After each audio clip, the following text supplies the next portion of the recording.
Alrighty. Good evening, everybody. It's been a couple of weeks. July 4th weekend was last week, so I was kind of tied up doing some other stuff, and then the week before that I was a little bit under the weather, so I didn't get to. I don't want to say I didn't feel like drawing anything. I'm trying to be more creative. You guys know about that. But I felt kind of sick and under the weather, so I just tried to take it easy and relax a bit. I actually had that Friday off the head of that week, and I wasn't at work that day either because I called in. I wasn't feeling well. So, I figured we could maybe do some more art tonight. I got everything lined up here. Got a new sheet of paper. I probably should think about buying another pad. I only got about 4 sheets left. So, that's counting this one. Anyways, I do have something cool. Since this is, I list myself as an anthro furry artist on my Picarto and everything else, I do have something cool that I found at a charity shop today that I would like to show you guys, that if you're into furry stuff and animation, you'd probably think this is neat as well. From the Disney store, I got some Lion King. They're little lithographs. They're prints of different cells from the, I guess the special edition of the movie. I guess they had a re-release of it, but they're all there. There's 4 of them. So you got, one of the corners kind of dinged up on that. That's fine. You got Simba, you got Nala, you got the Hakuna Matata scene, of course. You got Simba and Nala, but, after some time has passed. And then the ending up at Pride Rock or whatever. So it's just a nice little collection of stuff.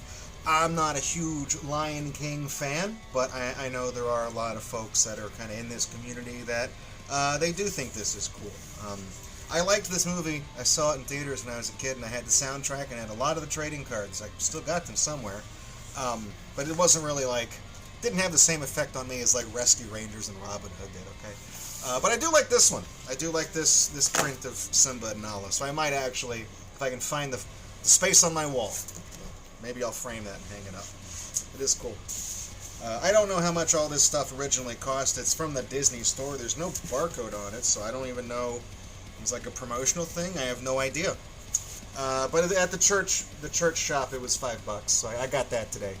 The other cool thing I got, I say today, but the other cool thing I got that I wanted to show you guys, and that's what we're going to be doing tonight, is we're going to be drawing Tikal the Echidna from the Sonic the Hedgehog games. I'm going to try my luck at a Sonic character. I was really big into that cartoon and the games and stuff like that when I was a kid. But I bought the How to Draw Sonic character books at the book fair back in the day. I had all those, and I watched the show and I looked at the instruction manuals and tried to draw the characters and all that stuff. But never really been a big Sonic artist. But they do all kind of have the same overall body type. So I figured if I had a character reference and stuff to look at, then maybe I could hammer something out. And my inspiration for that was I was at the Walmart recently, and I saw that they actually, Jakks Pacific, that makes the Sonic toys, for the 35th anniversary, they actually put some of the original toys back into production again. So, got a Tikal here, and she's posable, sort of, not a whole lot. Holes on the feet to put her on a stand, of course, that's sold separately. But she's actually, she's one of my favorite Sonic the Hedgehog characters, like out of the whole series. Her and Wave. That's really mostly it. So I figured it was really cool because I remember when these toys originally came out, and I missed the boat on that. I got a Chaos. They also had the Chaos at Walmart, and I saw that one first, and I was like, oh, I was going to buy it, but I was like, it looks like the one I already have that I actually bought the first time around. And then hanging behind it was Tikal. I was like, oh, they put him back into production again. So I got a little figurine here, and then I pulled up, her Sonic Adventure art and stuff like that. So I figure we'll take a shot at, it's not really too posable, but I'll set her up there with the little tablet I use to keep the pictures on. And I figured we could draw Tikal. I figured she's just standing like this, so I don't know why. She didn't come with an accessory to hold. I don't know why her hand is like it's gripping something. I don't know. But what I did note what I did notice is some of the artwork I've pulled up of her has a different pattern on the dress. So I'm gonna... Interesting. I just now noticed that. Everything else looks the same. The headband, the jewelry, and everything else, but the dress looks different. I guess I'll go with what's on the what's on the toy, because this is gonna be my predominant reference for everything. So I'll set that over there and kind of look at that. Hope you guys had a great July 4th, by the way. I was busy, but didn't really do much. I hear Captain Falcon. All right, so we'll take a swing here. Let's see. I said standing. Maybe we can have her. She's got one little toy I had, little figurine. She's holding out one of her hands, so I can, maybe be posing, or because she's the guardian of the Master Emerald in the Sonic Adventure series. If you've never played the game, she's also the tutorial voice. She's like the spirit that guides you along on what to do.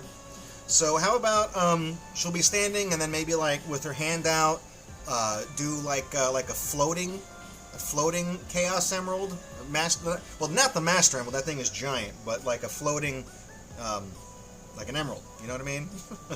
Except black and white, because I do ink. It'll be the gray Chaos Emerald, I think there's one of those. So, alright. The big kicker for me is that Sonic characters, they have like, there's kind of a rule, I don't really know if it's like a set in stone kind of thing, but whenever you draw like, anime characters, human characters, and it does kind of carry over into like furries and anthro and things like that, is that you usually have and I've actually kind of done the measurement just on the fly on these streams, the body, the whole body is 8 head lengths tall, usually, but Sonic characters kind of throw that perspective off because their heads are a little bigger than usual because they're like cartoons. So they're very so I'm hoping that's like the one thing that I'm afraid of, is that I don't like draw Tikal's head like too big.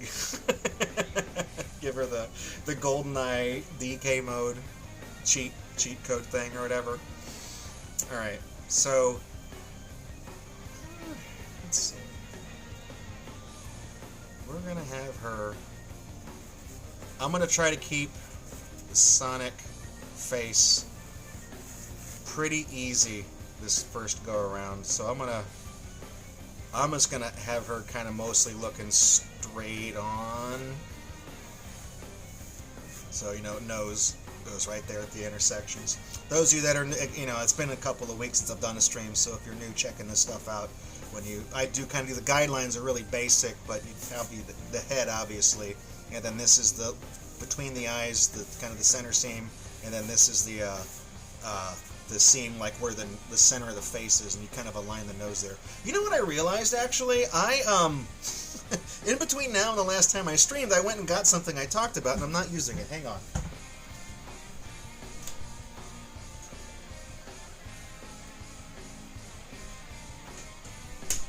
As I was touching the pencil lines, I was like, wait a minute.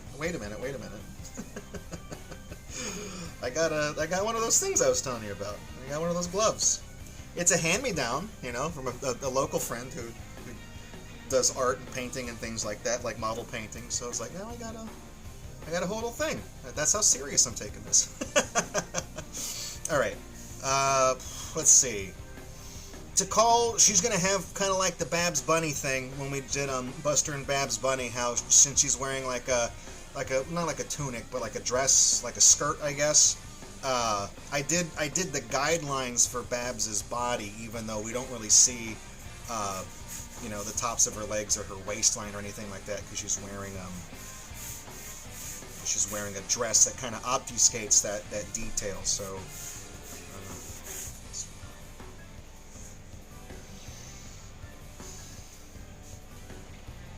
They have like, what would you say those proportions are? I guess it's almost like a third, and a third, right? Like the head, the body, and then the legs and feet, like it's a third, and a third. So, So see what I mean? Like, remember how I was like when we were drawing the other characters? Like, when I was doing, like, Falco and stuff? I was like, the body is 8 head lengths tall. Well, for Sonic characters, it's 3. Alright, so a third, so call it right there. Maybe would be, yeah, right around here would be, her waistline would be right here. And then she has, you know, the skirt is going to cover some of that. And then, you know, have a 1 leg, 2 legs, and we'll worry about the shape of the legs and the feet and all the other stuff, you know, in a second. But you know, so then that'll come down to like approximately, you know, like that. Okay. Can you see her tail through? I mean, yeah, you can. It pokes out the back of the clothes. Okay. I mean, because I can see in some of the art, you know, they have to. It's actually weird because, like, usually I'll get pictures from Sonic Adventure, like, pulled up, or, like, from the shows of the games these characters are from, but instead, since I actually have, like, it's almost like those little wooden mannequins that you can use whenever you're making, like, pose references. You do those. In fact, I guess maybe I can just put her right here. That way she's, like, on... that way she's, like, on the table and competing for your attention with the Gadget Hack Wrench card that's in the bottom corner down there. Alright. So, she does have, like a thin body, so we're gonna say shoulder, and then, like, here, maybe, like...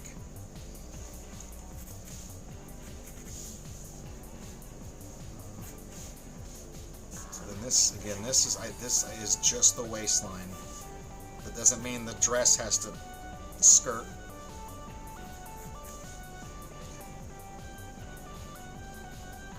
We will kind of get to it. Alright, so kind of want the shape. She does have some kind of, you know, like a jewelry, like the necklace thing. I'm not gonna give her, you know, big gazongas.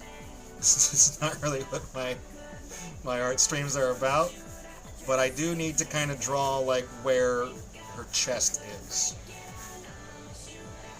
So she has kind of like a, for lack of a better word, a crop top, I guess. Okay, that's kind of what we're looking at here.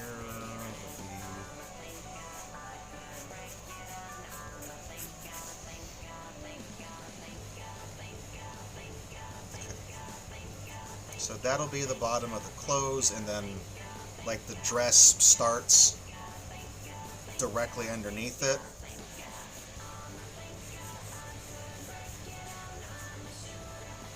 And let's see. So okay. So this is the point where her legs meet her waist, right? This is her waistline. So then the dress comes down a little bit past that. So really we're kind of looking at maybe like right here for the dress. Skirt. I still don't know what to call it. How do I want her oriented? She'll be kind of looking like this. Body kind of... I'm leaning... I'm kind of subconsciously leaning towards drawing her head this way and her body that way because the way the toy is sitting. So, okay. Go with that.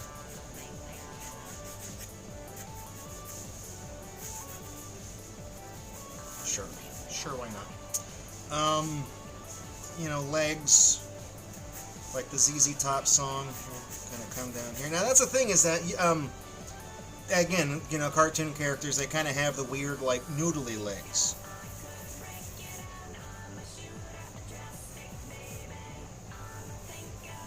It'll be... You just kind of got, like...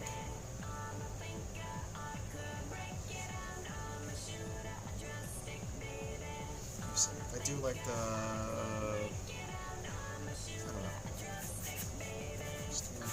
Could do the Babs Bunny thing, how I kind of had the 2 feet kind of going behind each other, maybe. Or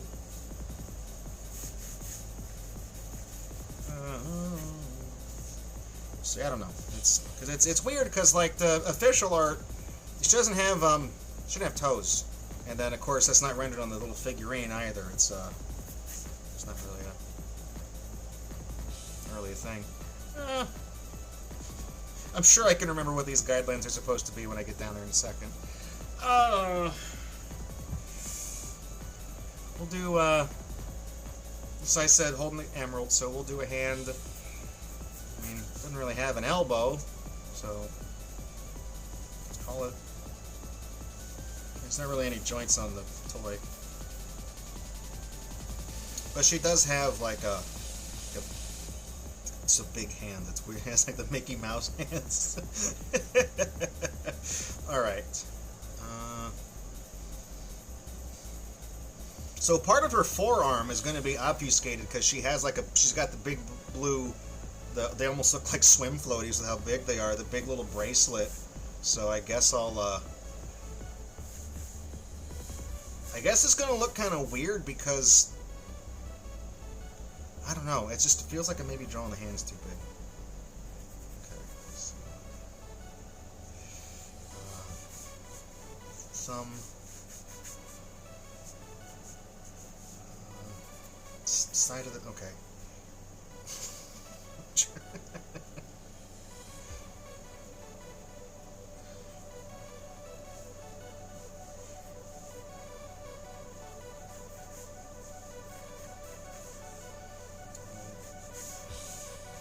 It'll look weird for now, but that'll be like the palm right here, and then, you know, have some fingers.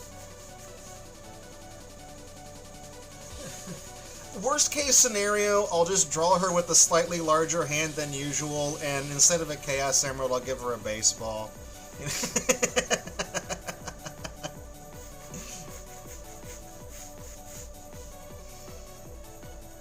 so we'll have this kind of like, that arm is just kind of, I'm just going to kind of draw the hand like that. That's what I'm going for.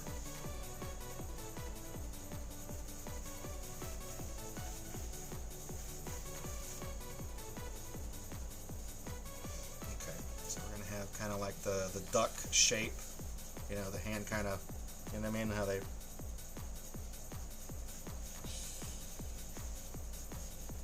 it's almost like a teardrop, you know what I mean, like, and then the thumb will be, like this will be her thumb, and then, you know, the other fingers will just kind of,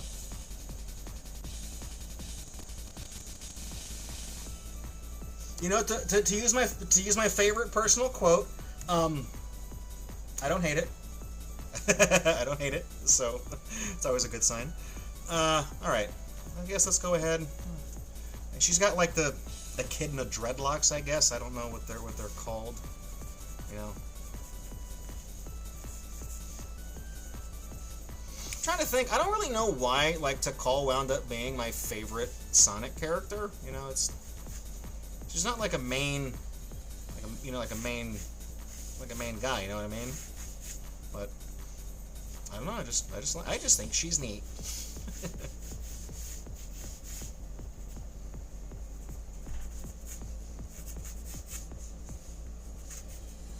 Have y'all played Sonic Adventure before? I mean, that's kind of a dumb question, but there's probably some folks out there that maybe. Oh, is that the Marble Madness spherical thing? No, Marble Dance Floor. I thought it was Spherical Momentum, or whatever it's called. Remember how every once in a while the song will come on, and I'll be like, dude, I had that on my my iPod Mini, not Nano, Mini, when I was in like high school, or whatever. Okay, so that'll be her little. She got a little headband on. Man, I don't know. It almost feels like the head is too small, because I'm looking at like, because her eyes are, well, maybe, okay.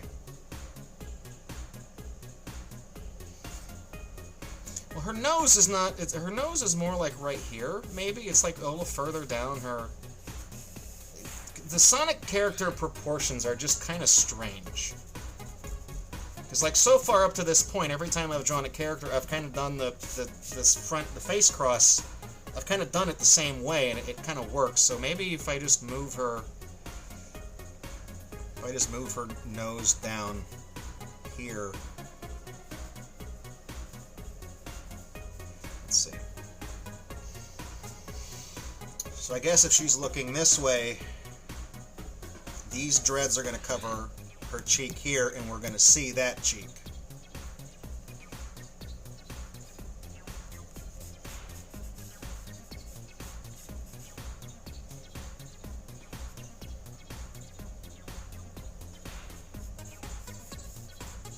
Okay, and then they have the kind of, you know, the Sonic, the almost looks like a clown mouth, I guess. Is that enough of a...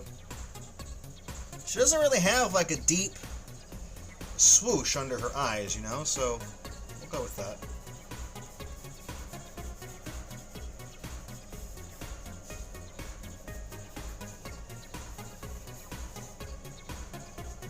We'll have just a little kind of, she just has just a normal, well, her smile is kind of off to the side, so I'll move it over here.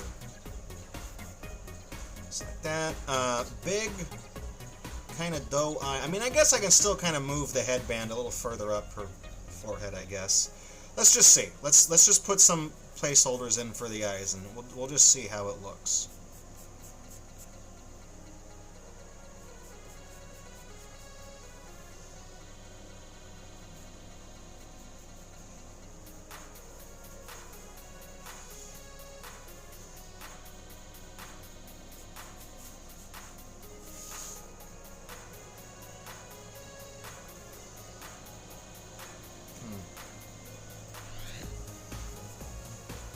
It's looking a little strange.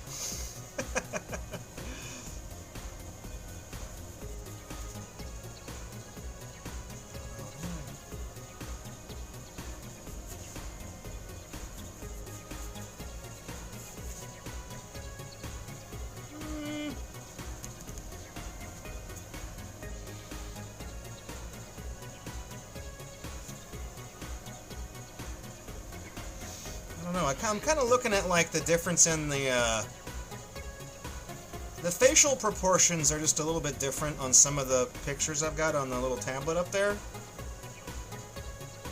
It's like they seem... Okay, let's see if I can fix this. Because I'm like close to what it looks like here. So rather than tuck them in like I have been, these lines right here, we're going to have those just kind of come a little further down. And I'm going to... I'm going to give them more of an outward slant, like this. Okay. And then, that's fine. Let's fix this one eye at a time. So then it almost looks like the shape of the back of an Uno card. It's like that little, the clover leaf.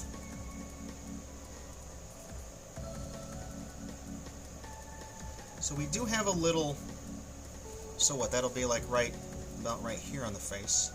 So it does come out a little bit here, and then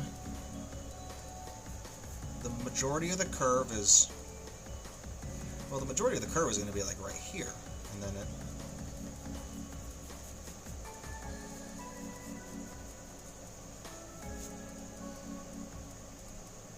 it looks better. It looks better than what I had a second ago. Let me see if and then of course we might, I'm probably thinking I can probably hide this kind of part of the eye on this side because it'll be behind, you know, some hair, dreadlocks, whatever.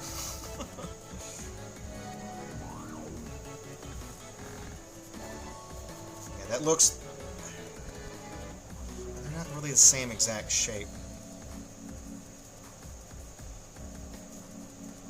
It looks better. That definitely... It looks less weird. That whatever that was, that fixed it. Whatever I just did. That fixed it.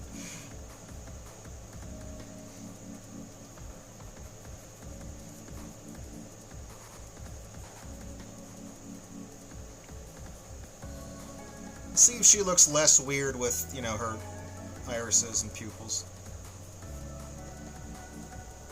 That way she doesn't have that dead-eyed Metal Sonic look about her.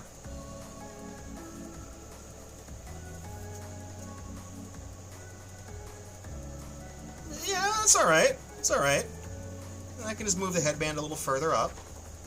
Like right. This.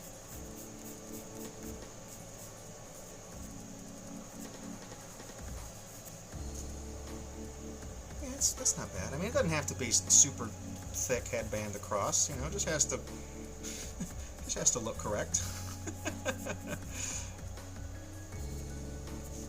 That's fine. It's fine. It's easy. You can't even tell a second ago it looked weird. All right.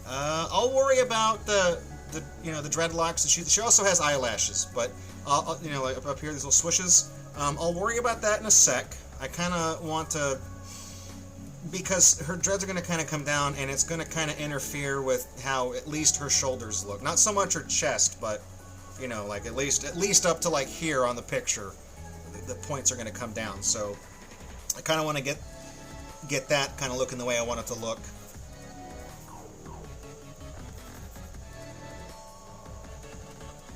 So her cheeks really kind of do signify. Her shoulders are tucked in a little bit behind the edges of her cheeks.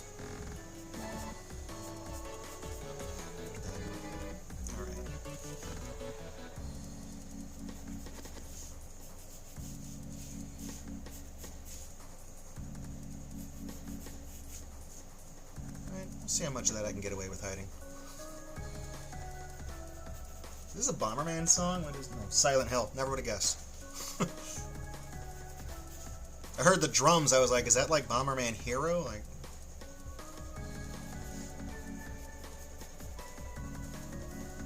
if you've ever heard the soundtrack, that you can kind of, it's very drum and bass heavy. I forget the name of the woman who did the composition for that game. If you've never played Bomberman Hero for the 64. It is a pretty damn good Bomberman game. And the soundtrack just goes ham. It's very drum and bass heavy. It's like 70% of the songs in the soundtrack feature that famous Amen break, the drum sample.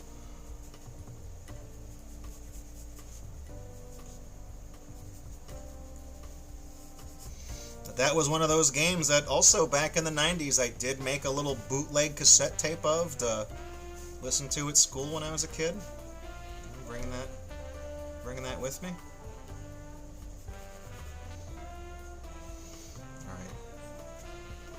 So she's got 6 dreads. So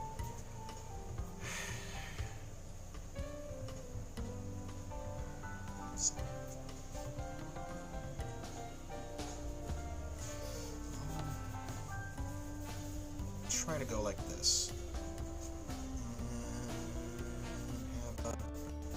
Trying to figure out, like, I don't want to make her head look too big. You know what I mean? Like, horizontally. So we're gonna, okay, if we tuck this out around,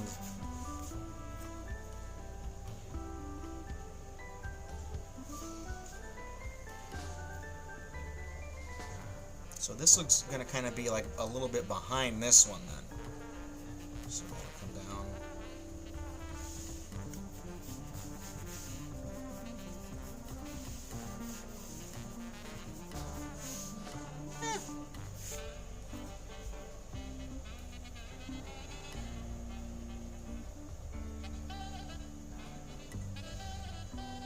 Why does it, I mean, I know that they look weird in general, right? Just from a practical standpoint, but I'm like, why do mine specifically look like bananas?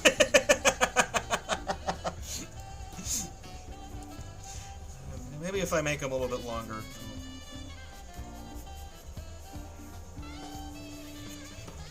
We watching SNL or something? What's that? It's Saturday Night Live with your musical guest.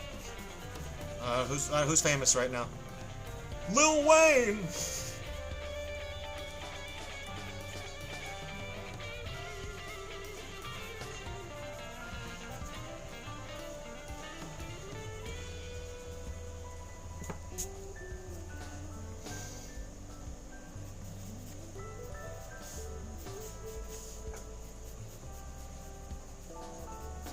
I don't want to make them like sharp because they're not.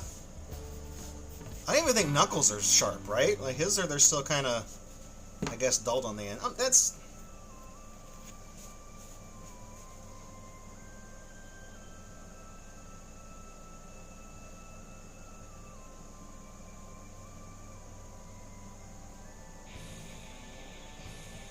I mean, so I'm looking at this, like, you don't really see that third one.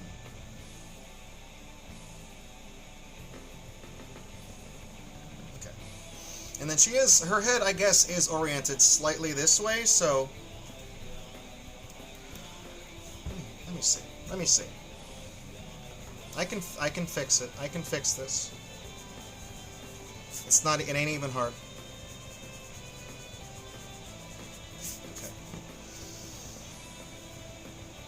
So rather than try to show all three, what I think I'm going to do is I'm going to have this... Well, that's a little too out from there. I'm going to have this one come down here, okay? And I'm going to kind of close this in a little bit.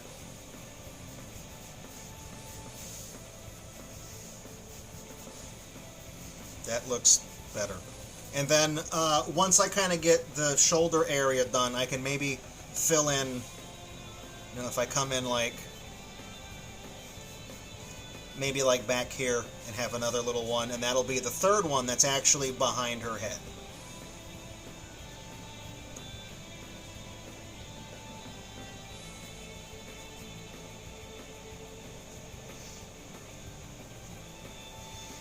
Do the same.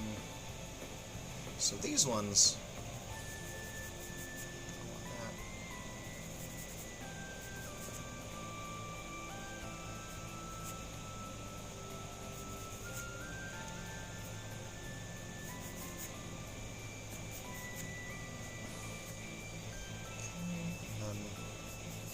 that's actually the side of her head. You're going to see that.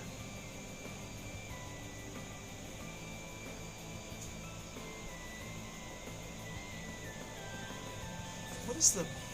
I mean, it's almost like that the Star Wars character. I don't know her name. I don't know any Star Wars other than like Darth Vader and C-3PO and shit. But like, there's like I don't know, like a character from one of the cartoons or something. She's got like blue tentacle hair or something. Should have pulled up a picture of her for a reference. It probably would have helped.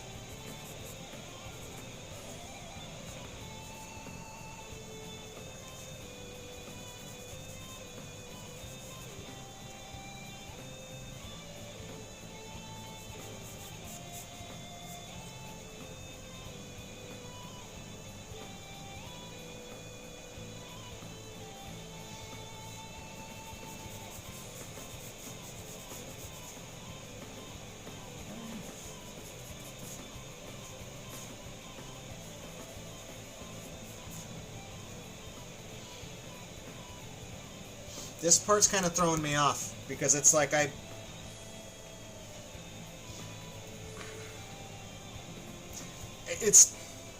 I'm trying to explain the perspective thing that I'm seeing here. I feel like there's going to be something here, like behind it. But it's not going to be like this. Like this isn't going to somehow... This dreadlock is not going to somehow be in front of her face, but also around the back side of her cheek. You know what I mean? Like, I don't think it's going to be both foreground and behind at the same time. It doesn't seem correct.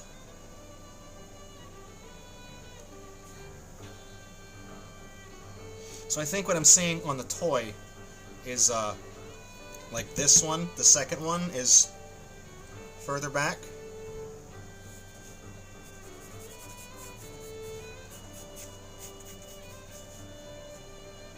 Okay. Let's kind of get the shoulder area defined so I can...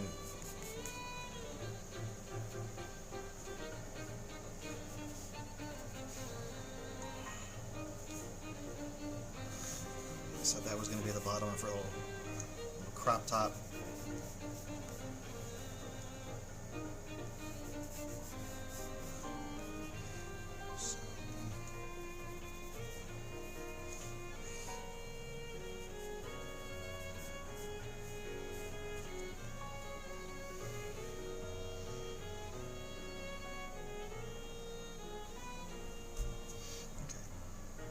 It's just weird because, like, like, all I thumb through them, you know what I mean? And then, like, her little necklace thing that she's got here, I guess if I held it up, she has, like, her little gold necklace, and then the top of her tunic, I guess, like, just looks like she's wearing just a camisole. But, like, it's, like, behind her necklace, I guess? So that also has to...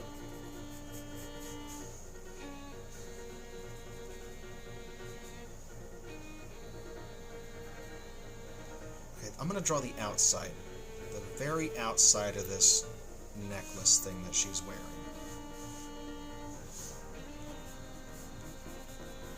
Let's see. And then tuck it in a little bit.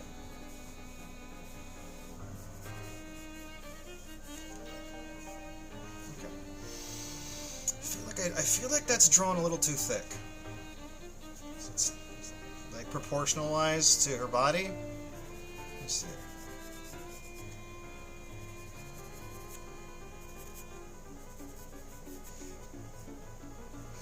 No, okay.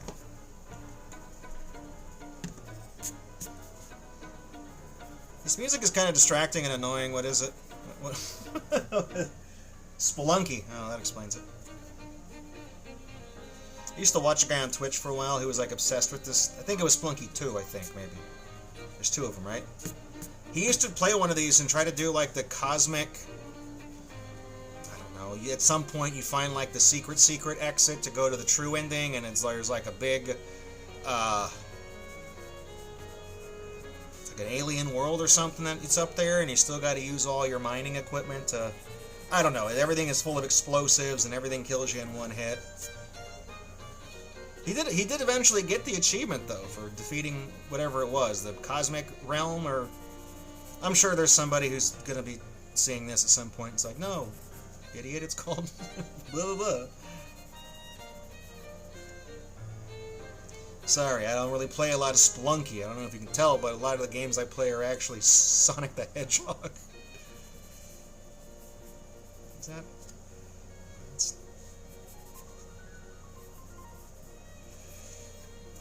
fabric looks kind of weird. Didn't want to...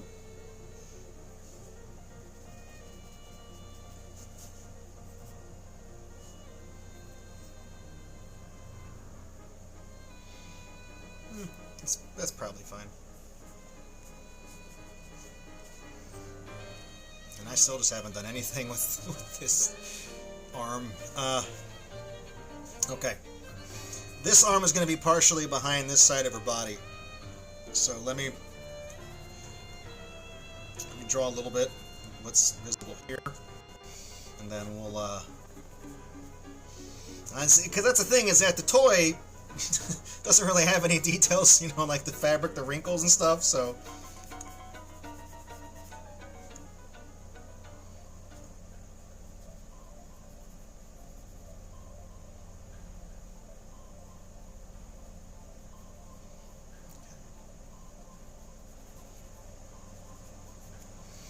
that, and then we'll try to do a little on the side here. I'm also trying to feel like she's... Which way is she facing? Because it's almost like her body is kind of facing dead on.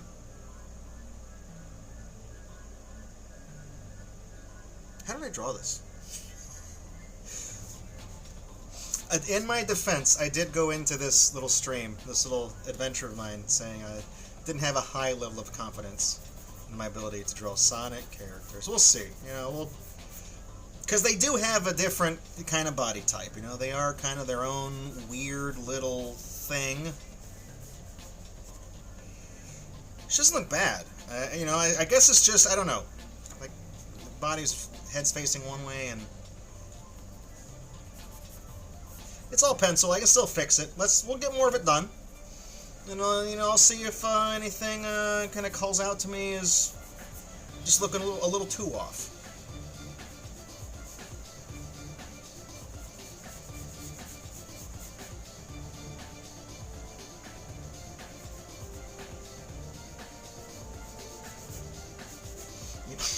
You know, if I would just be willing to sell my dignity, I could just draw these characters with their clothes off. It would save me, it would save me a lot of trouble. I've already made that mistake once.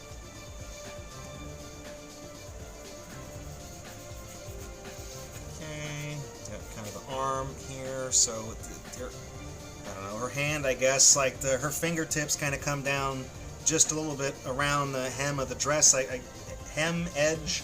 Where's the hem on an article of clothing? I'm not a tailor.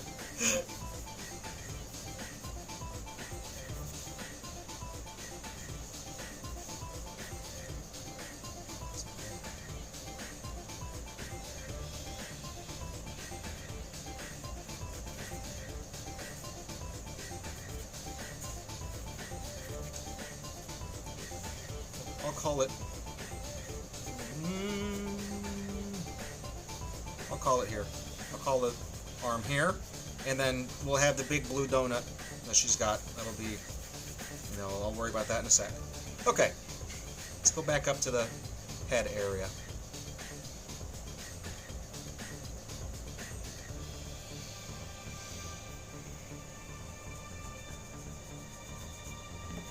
This is bothering me just slightly.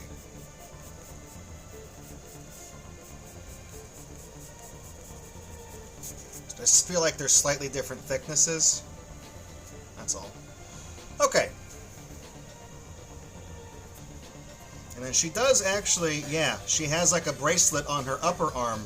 Not on this arm, it's just on that one right there. She has like a little gold band. And is there, I mean, there's some kind of, it's like there's like chains or some kind of texture on it, but a lot of the, there's nothing on it there. I'll worry about whatever's on it in a sec. Okay. So where's that going to be relative to the, I mean, because when you're looking at her, the dreadlock, it kind of does cover up. Let me just draw the arm shape first. We'll put the band on in a second, okay?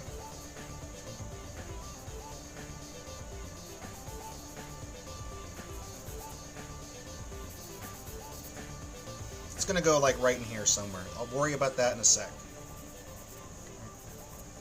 We got... Can you... Is her tail... I mean... If her hands... Can you see her... I mean, you kind of can in some of the pictures I've got. I kind of have her... I don't know. kind of have her facing... Let's see. I'll probably... If the way I was kind of picturing it has her head facing this slightly to our left and the body facing slightly to our right, I'll have the tail coming out this side. Just a little bit. Just a little bit.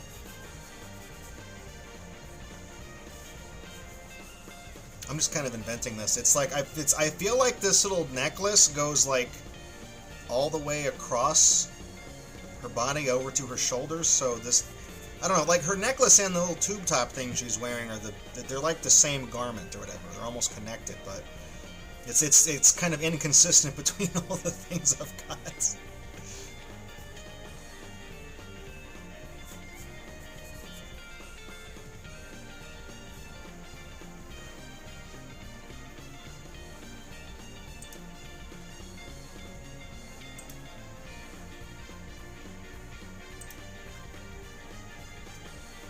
A little bit of Super Mario Land.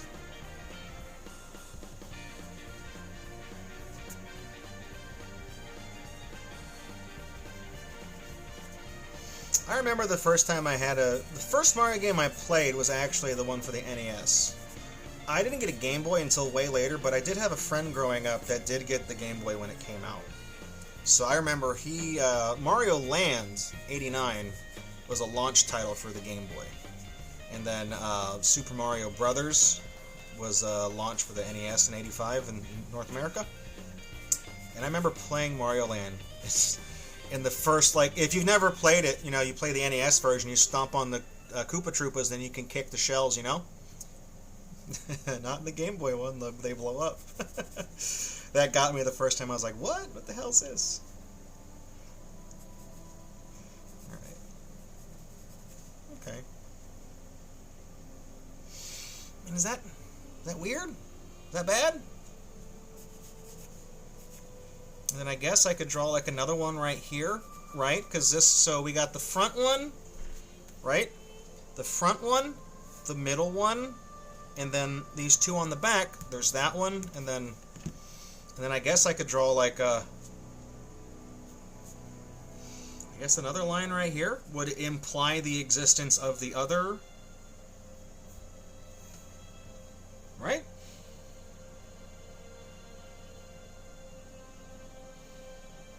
Do I not need those? Because look, if you look at the back of the toy, it kind of just covers almost the entire back of her head. So I feel like, I don't know. I feel like whenever we do the inking and the shading, I can just cover the whole thing.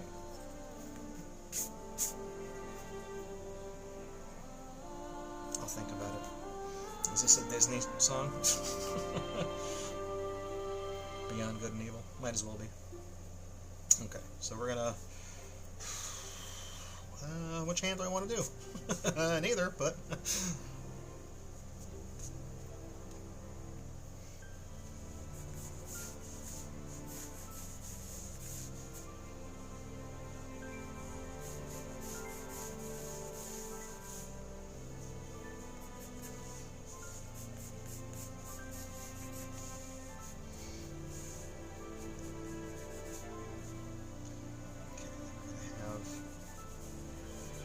first, like the little kind of inklings of the palm.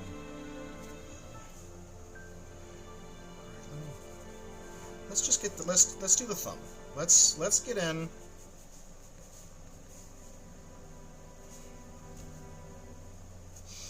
It's just gonna kind of just do it. You know, that's it. Step 1, draw the guidelines. Step 2, just draw the rest of the owl. It's one of my favorite things.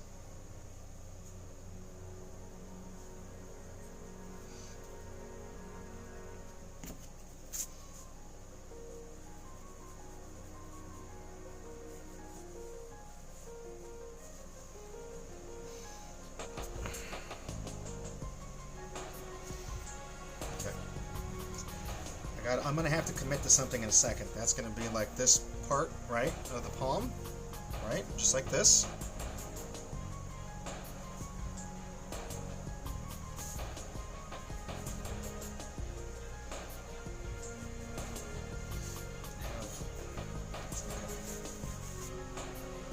That, like this, like this, like this.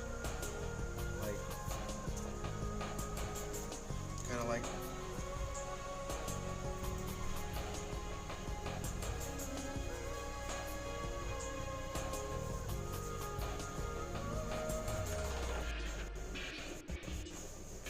it's weird though, because like they got fingers, right? You got to draw like the joints on the fingers, but then they do have like the Mickey Mouse appendages. It just keeps throwing me off when I'm looking at this stuff. It almost seemed like it should make it like easy, but it doesn't.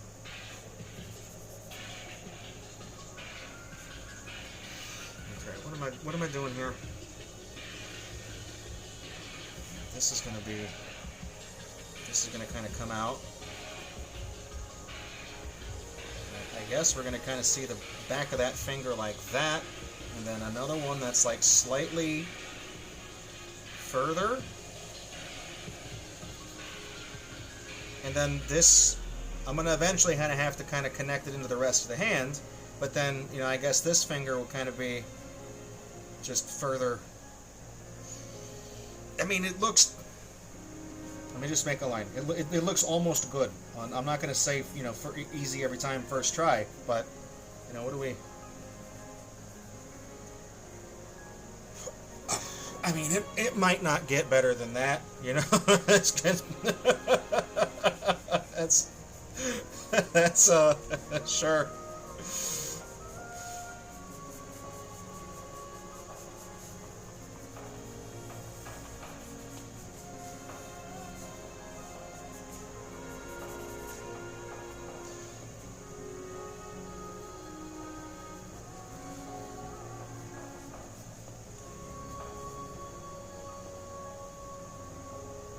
feel like maybe it's a little long.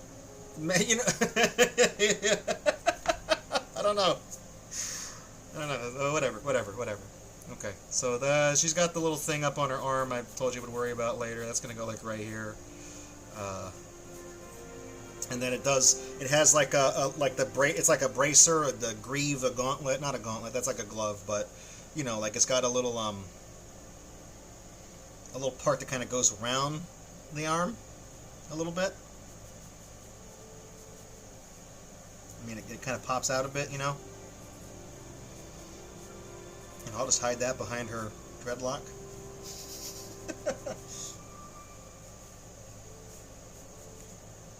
Sure. Okay. You know,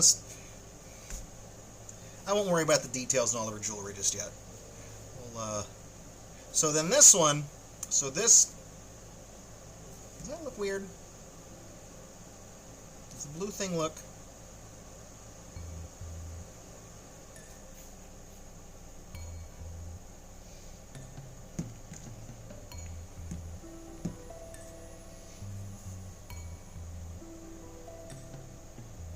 The more I look at the cuff of this glove, the less sense it like makes to me, geometrically. It's a Sonic character, so you know it requires a certain suspension of disbelief. I'll go with that.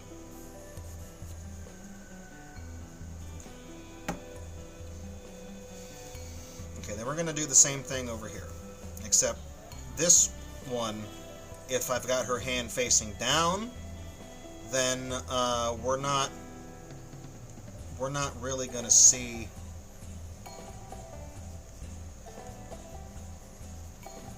here. Donkey Kong, is that Fear Factory? Krem Croc? OSHA violation is a song, yeah. Okay. Oh man, you know what I realized though is I kind of drew this past the guidelines I did because I wanted to, Whoops. That's okay. We'll just do the same guidelines again, okay? I had it kind of coming out like this. I said it was like a teardrop shape, right? It was kind of like that, and it was like tucked in. That's about the same size. So okay, we'll start with that teardrop shape, and then so the thumb. So the thumb, if her hand is pointed downward, instead of palm up, we got palm down. So we start to draw the contour, and then like I guess the thumb will kind of be in around right here. You know, that'll.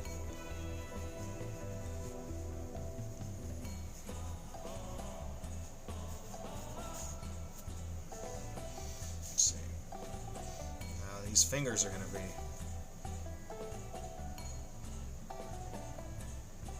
This thumb is bigger than that. Is it? It is, right? Like I've drawn it, it's a little too big. Like, cause this. Or is it? I don't know. How big is that?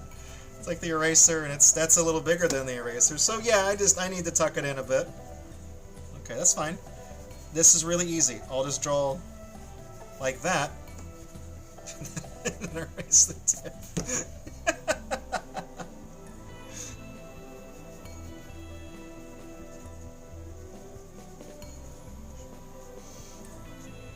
Alright, so we're gonna have. I mean, so the index finger, right, that's going to come out from right around here. So no matter what, we're going to have like a finger right here. And then depending on how I want to draw this, I mean, let's take an easier route. We'll go a little bit. So that comes out a little bit. I'll draw a little contour of the finger there.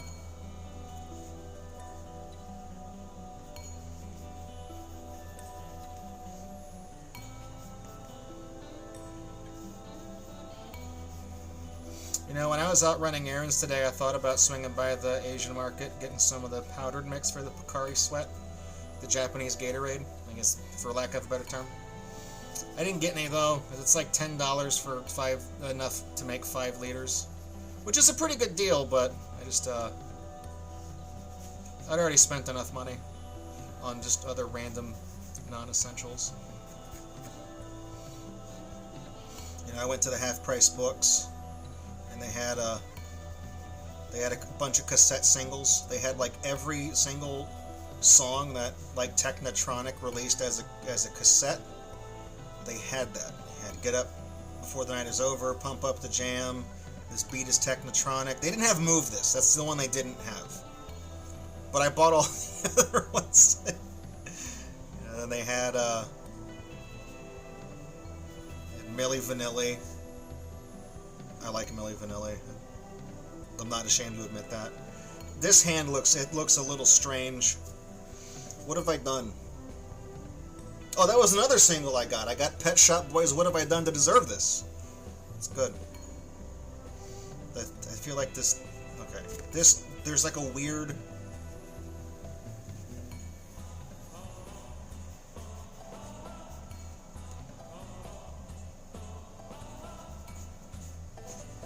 Okay, and then I can just hide the other finger, like... Sure. So before I forget, before we start doing the legs, oh man, have I done the Babs Bunny thing again and made the dress too long?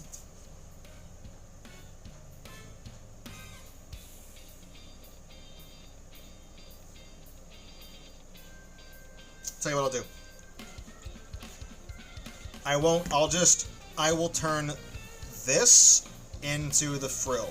She has like a little, like the bottom of the dress has like that little hem. I'll just turn that into the frill, and then, because I feel like I don't, you know what I mean? Like this is a, so her, we said her waistline's like right here. If I play my cards right, maybe.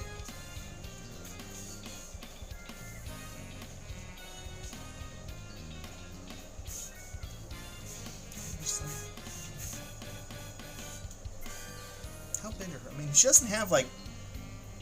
It's weird because like this figurine, she kind of has like knock knees. She's standing really weird, so it's like affecting how I kind of perceive her to be. Then she also has like the mummy wraps or whatever, athletic wraps on her feet, you know, her legs. So let me just...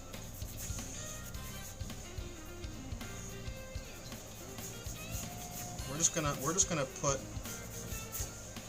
the legs on, okay, and then you know we'll.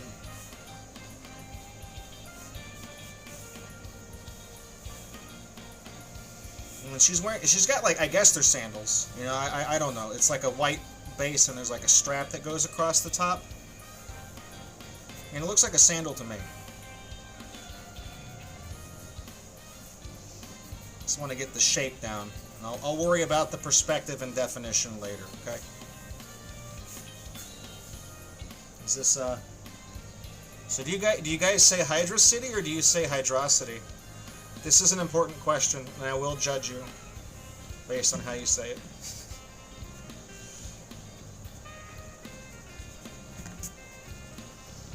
So I've always said Hydrocity. I've never heard anybody say Hydrocity in my life until that was like a meme on par with like pineapples on pizza.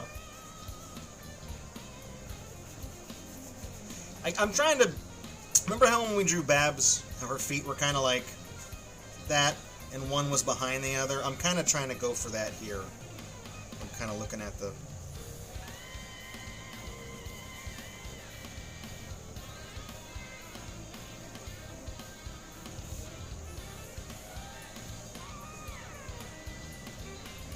So where would...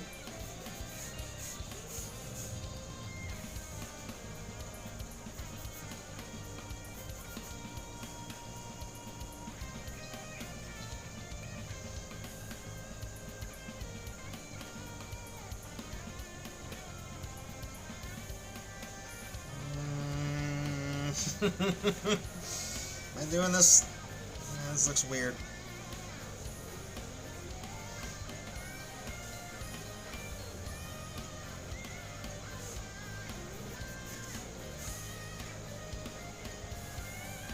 I feel like this foot is just on top of that one. The perspective looks a little strange. Okay.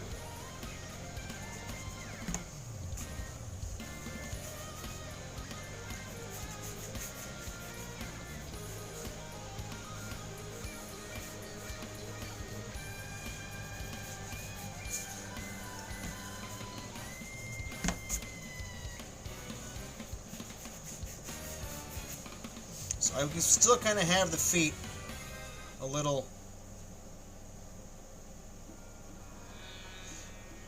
Because this one's going to be... This foot will be behind this foot.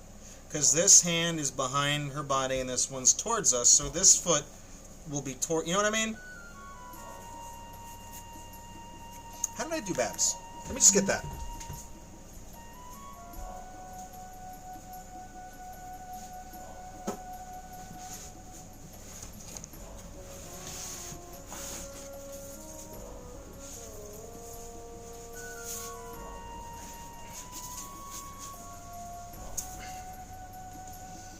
Okay, so... No, I think I messed that up too. I did. Right? Because...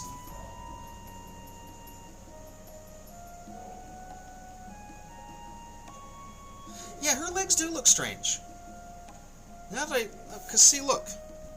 This Buster's foot... Because she's standing in, so that would put her far foot closer. And it is... But then the way her legs... Like this...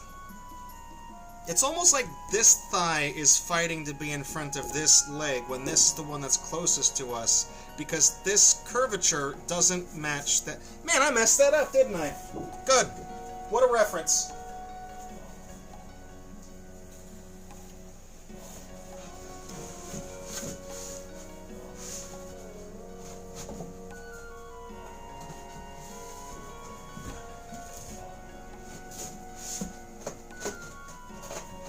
What is this stuck on? Okay. Alright.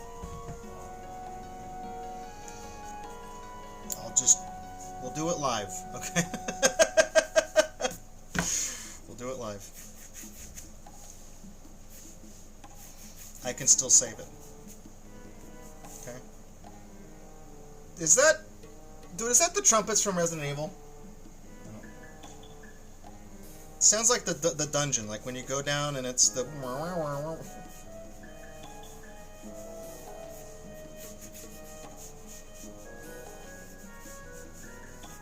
Okay, that might... I may have saved it. It looks a little strange.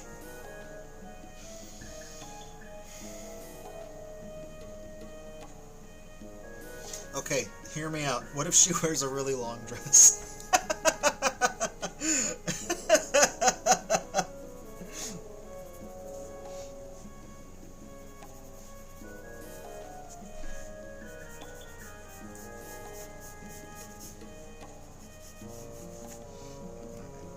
I guess I'll do, what is the best way to draw a little ruffled edge on the... I don't actually know. Like, it's going to be kind of a strange...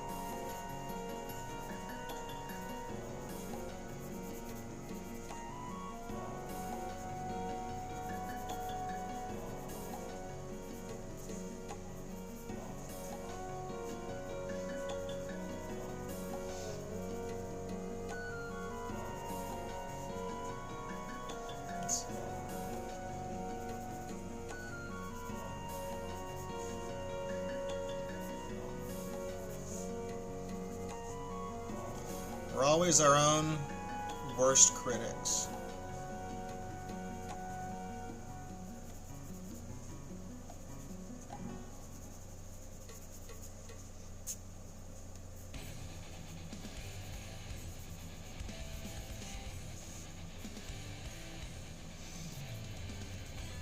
I mean, it looks like this part of the dress is a little more...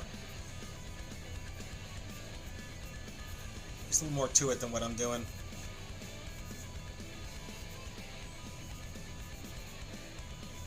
It's fine. It's fine. That's not bad. That's fine.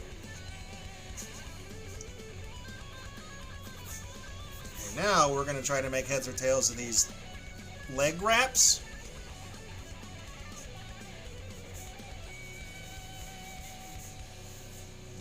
So there's one on top. Okay? There's like the main wrap that goes on top.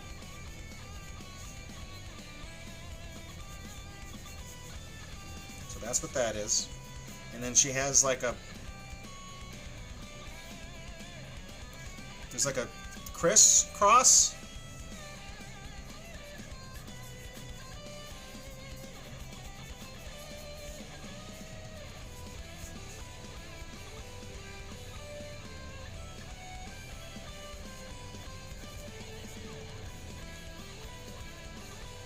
Right, that comes around there.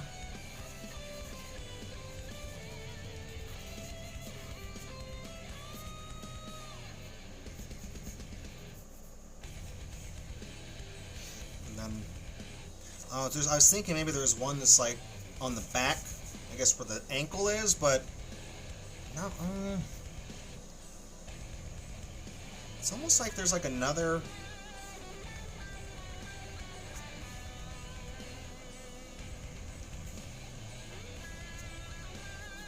I drew Falco in a flight jacket, and I didn't have this much trouble.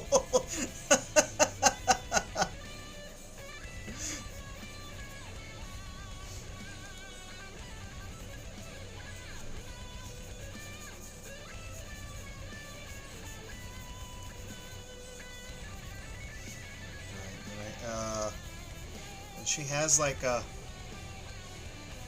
they do come down like this. There's like another,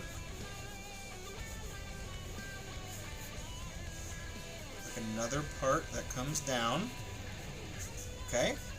And then across the front there is like a big stripe.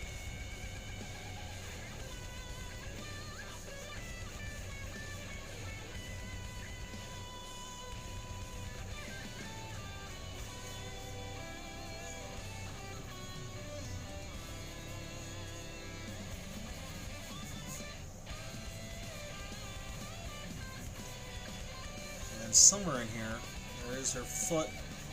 That's her foot, and then she does have like a there's like a sandal she's wearing. That doesn't look too terrible. Well, I mean, it kind of does, but.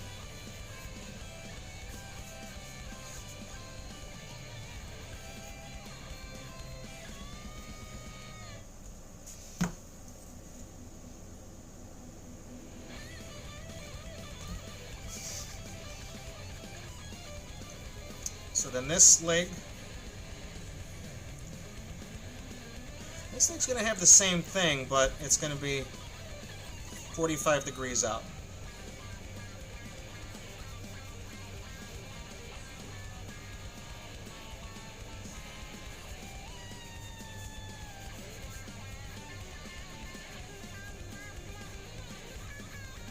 This sounds like Twisted Metal. Like, what is this? Mega Man X? Like, what?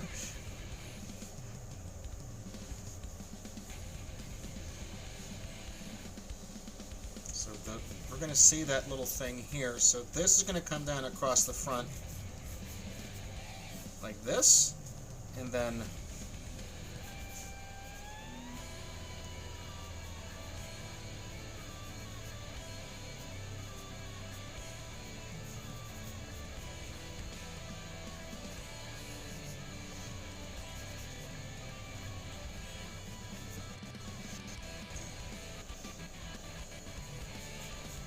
however, we are going to see more of her foot here, and then the sole of the little sandal that she's got comes out, and then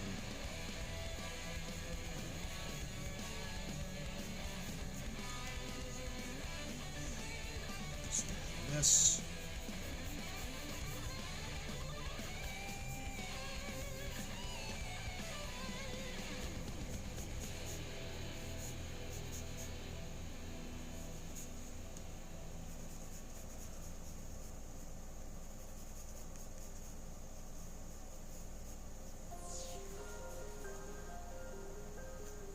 It's not bad. It's not bad. It's good. Okay. Did the leg... I mean, it does, all things considered, doesn't... Oh, right. Her tail. It's like a zigzag, right? Yeah.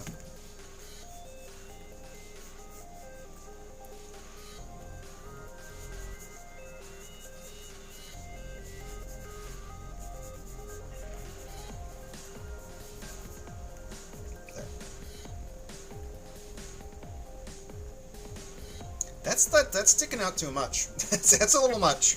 It's a little much. I don't like it. All right.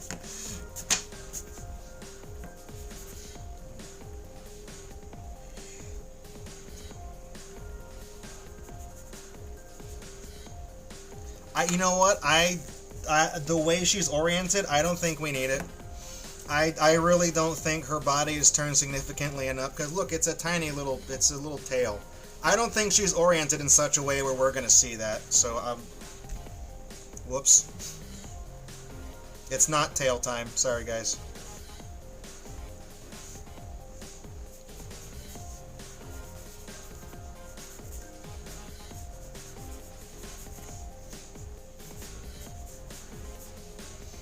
I mean, this is going to look a little strange. It's like, I guess the shapes on the garment would have to kind of have to match the shape of the garment, right? You know, the wrinkles and the whatever.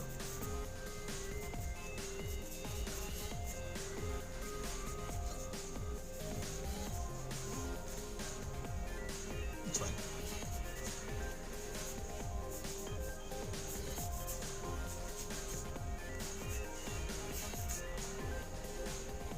It's not fine because the tip is cut off on this.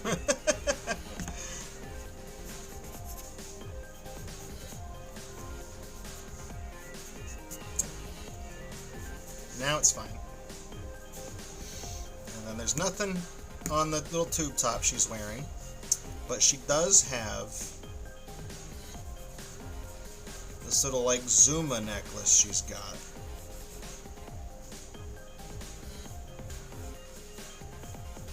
Has like a little jewel dot in there.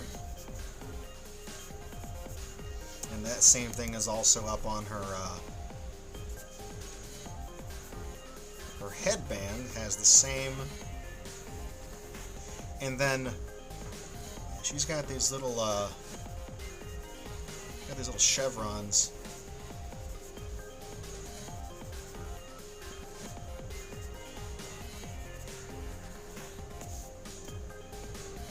Oh, and I guess when I'm here,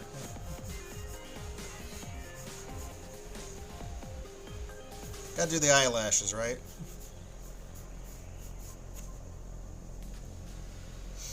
And she's got little wraps around just the front two of these.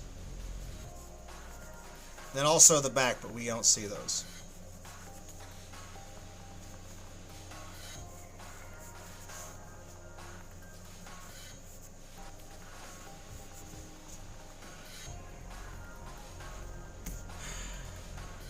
Oh, that thing she's holding. That's kind of important, right?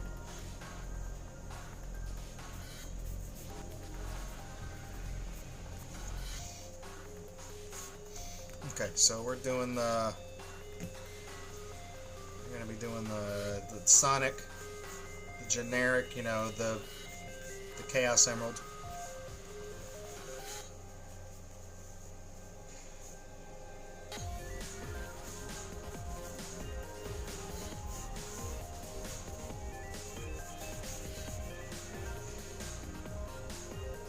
Should it be straight? Should it be? I think it should be straight. This should be like just like floating in her hand. You know what I mean? Like.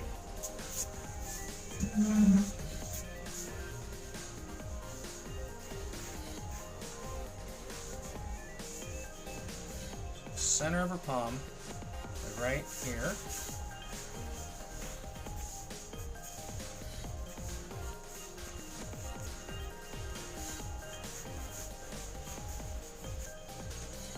Yeah, sure, sure.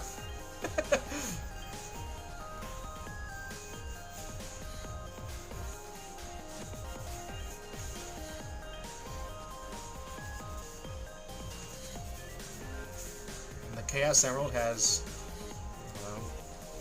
8 awesome sides, 8 stunning sides, and 8 amazing angles.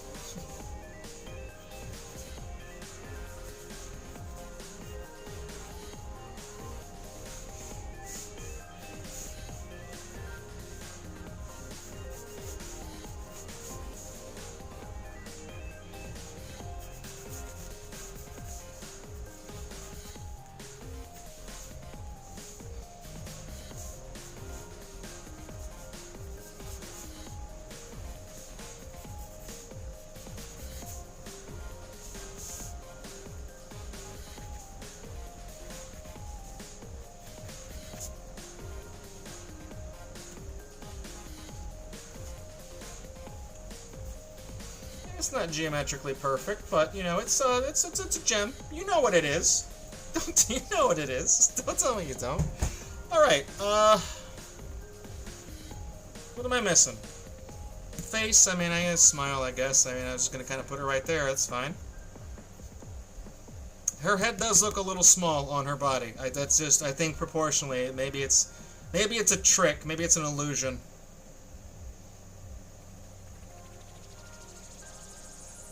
She's got her hand out, Emerald. Fine, hands look, you know, I'm not gonna. That's what they're gonna look like. Got the Sonic face, the dreads, necklace, headband. Tube top, crop top, the arm thing, dress, frill, legs with the wraps. Okay, let's go ahead and start inking. It's only an hour 17 into the stream, a little behind schedule. I'm usually inking at the 1 hour mark. I take a sip of my Pepsi. Not sponsored content. I have a SodaStream machine, and we carry the SodaStream stuff at work, or at least in our inventory in the warehouse where I work. And I decided on a whim. I didn't know that it was a new product that was introduced like while I was working there. So I've had a SodaStream since before we had it, you know, where I work. Because I was like, it seems interesting, you know. One little thing of syrup cost you $6 and it makes like 19 liters of soda or something, so I'm like, it seems like a pretty good value, and it is, and it tastes fine. And then at work, you know, we started carrying the syrups and the machines and all that, and when we started carrying it, I noticed that they make like Pepsi SodaStream now, like the Wild Cherry Pepsi and Starry and Mug Root Beer, all the Pepsi brands. And they started, that includes Mountain Dew. And I was talking with people at work, I was like, well, when you get the display and stuff to start shipping out to places, I was like, I don't think we should really bother with, you know, fulfillment for things like Mountain Dew. And they were like, well, why not? And I said, because I feel like the kinds of people who are going to, like, have the frou-frou carbonated water SodaStream thing are not, like, the Venn diagram does not include people who drink Mountain Dew. I was like, I got a bad feeling about this, so mark my words. If we get a shipment of that, we're going to sit on it for a while. And we did. 6 months after all the stuff arrived, we had, you know, many cases of the Mountain Dew syrup that nobody wanted, and they went past their date. I was like, I told you. Now we're losing money. All right.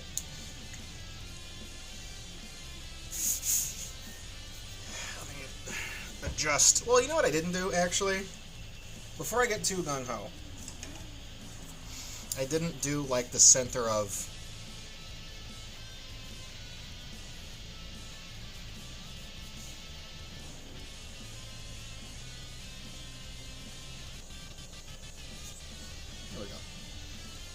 See, I got the cherry Pepsi, because now I just get it from where I work. I don't have to drive out to Target or anything. I still got to drive out to do the cylinder exchange when you have your CO2 tank.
And she does kind of have, like, just a little bit more volume to her eyelashes than just that. So let me thicken those a little bit.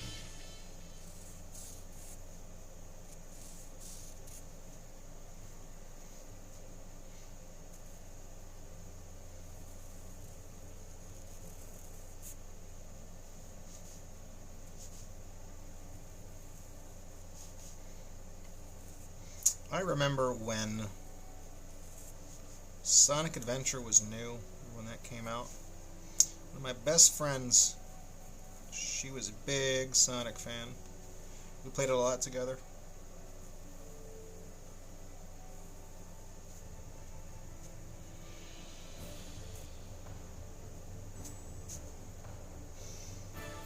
Looks alright so far.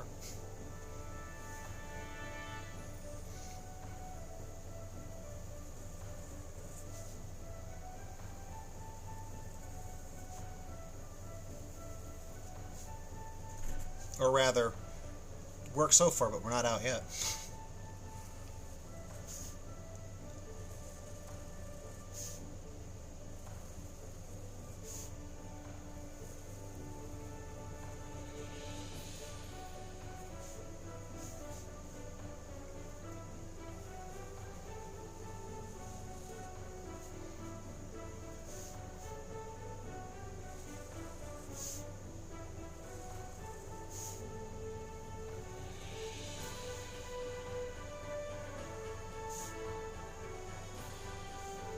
I mean, this orchestral music is nice and all, but man, I want to hear like the funny techno. I want to hear like the boy and his blobby blob dance, whatever that was called.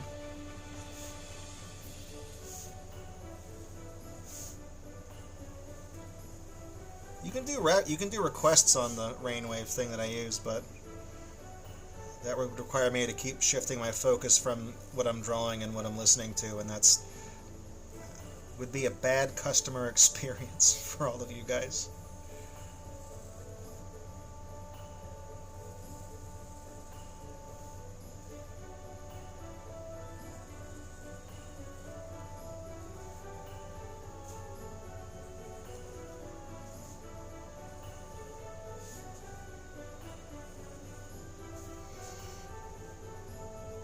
I did put up, I was busy, kind of indisposed these past couple of weeks, but I did put up a new blog on my personal website, drakacon.com.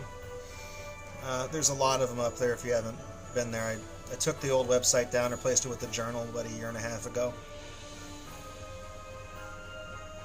And I wrote a thing about, loneliness and stuffed animals and things like that. Just kind of musing on that kind of stuff.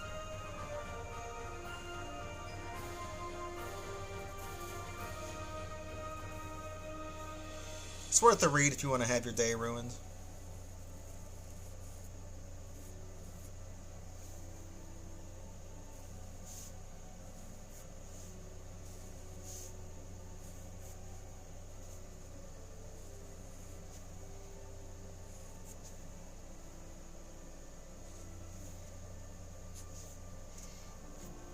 Looks alright.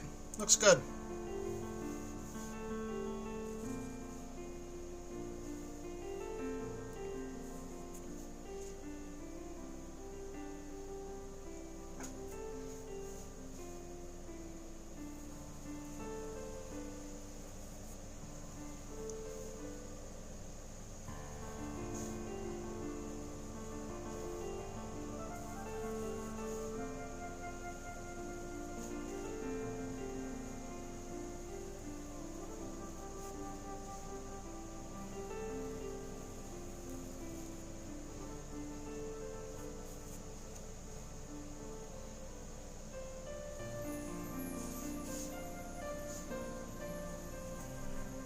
There's still kind of a lot of things I want to talk about on my personal site, and there's some topics, it's hard to talk about because I don't want to gossip about other people. I don't want it to seem like that's what I'm trying to do. So I try to be vague unless it's just completely unavoidable or integral to the story I'm trying to tell. So it's always weird, and I try to think about ways to kind of euphemistically talk about people or be non-specific, and then also not have it be a way that you can just kind of guess, you know what I mean? Because I'm not trying to start old shit with old people I used to know, you know what I mean? It's more like these are things that happened to me in my life and stories that I want to tell, but don't want to step on any toes in the process or reopen old wounds. And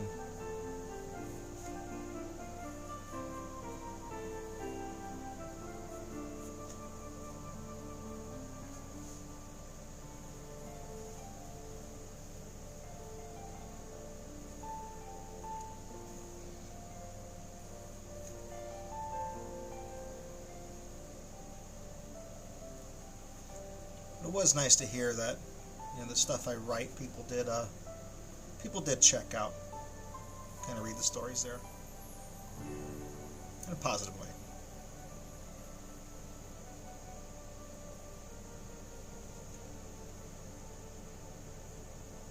Looks all right.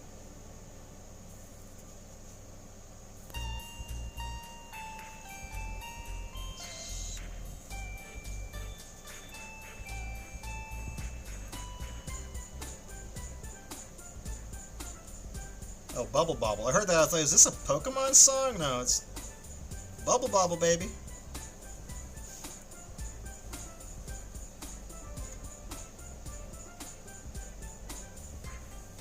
One of my best friends, different best friend. I said she though. Like I think just so I'm not, you know, we're not talking about the Sonic Adventure person still. She loves Bubble Bobble. I would like to draw Bub and Bob. They got, you know, Bub and Bob though. They're like those little Japanese kind of little round dinosaur guys. They don't have like an anthro body type, you know. I could take a crack at Bub and Bob, but it's really not my it's not my specialty.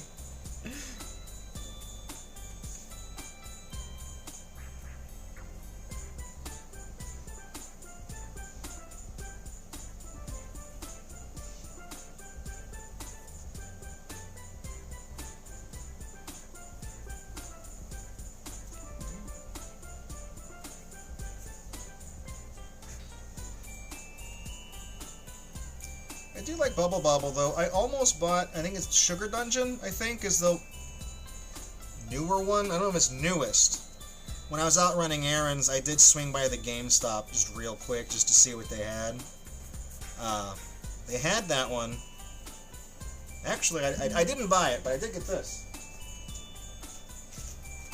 Still on my countertop. I got the Wonder Boy collection. The Wonder Boy 1 through 4. Or Monster World, you know, it's because they had different names for localization. Because I did get the Monster Boy and the Lair of the Dragon, like the fifth one, the new one that they did recently. And I've played the originals, just didn't have the Switch version of them, so I did go and get that one. That was $20. That was my big purchase for the day.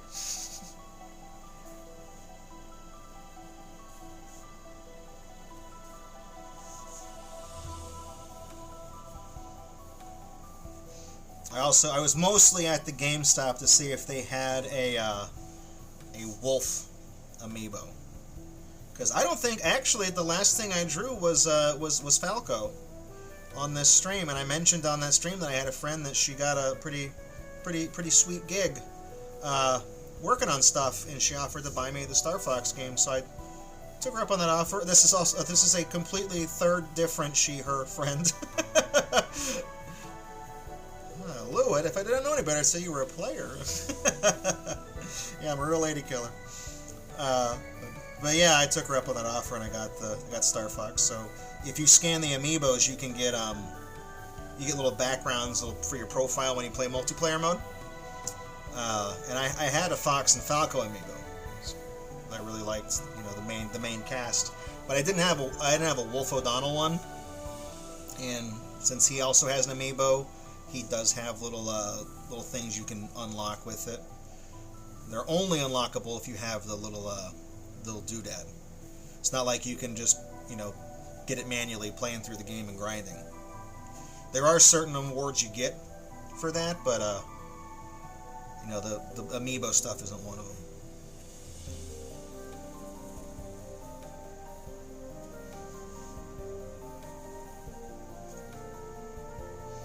I like it. I played the game through, beat it on my first try with the best ending on the highest, I guess the highest difficulty you'd say.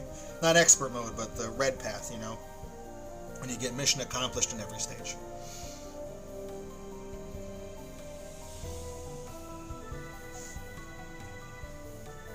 Felt like a kid again.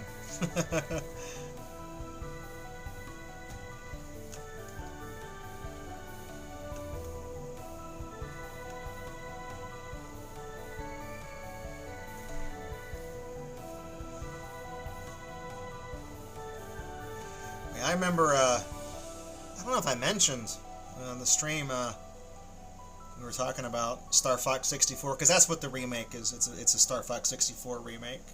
But I played 64 so much when I was younger, when it came out in like 97, so I got it for Christmas that year. Like to this day, if I go get my cartridge out, like there are, and I played it for so long, like into the millennium, I just obsessed over that game because I loved it so much. If I go to the high score table in the game where it enters your initials, the initials for my before the world knew me as DracoCon, I had a different persona, a different online personality, and those two realities did overlap slightly. So there are high score table entries that are the initials of my very first online avatar. So basically, what I'm telling you is I can't get rid of it. Okay.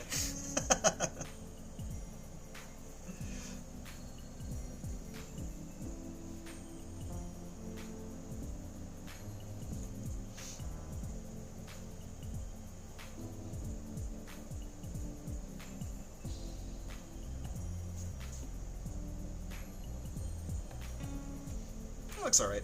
It's you know it's whatever. It's not a bad hand. I guess you could say life dealt Tikal a good hand.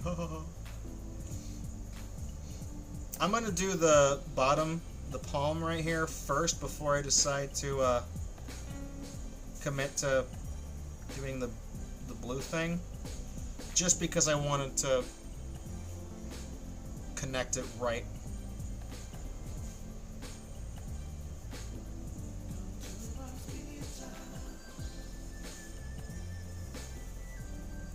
Got a little R&B going on here. What's this? Shenmue. Whoa! That's you're only gonna get why that's funny if you've played the game.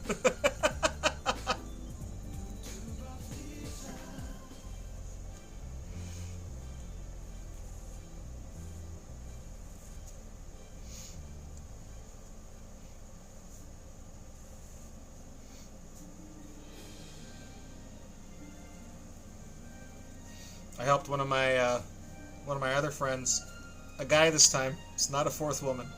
I helped him with I think Shenmue had a re-release on, I guess it was PSN, had a PlayStation Network release, and I was helping him get all the achievements in it, helping him keep track of time management skills in the world of Shenmue, getting all the little Gashapon toys and all the other stuff you can get, keeping up with your daily appointments, pushing the boxes around at the shipyard.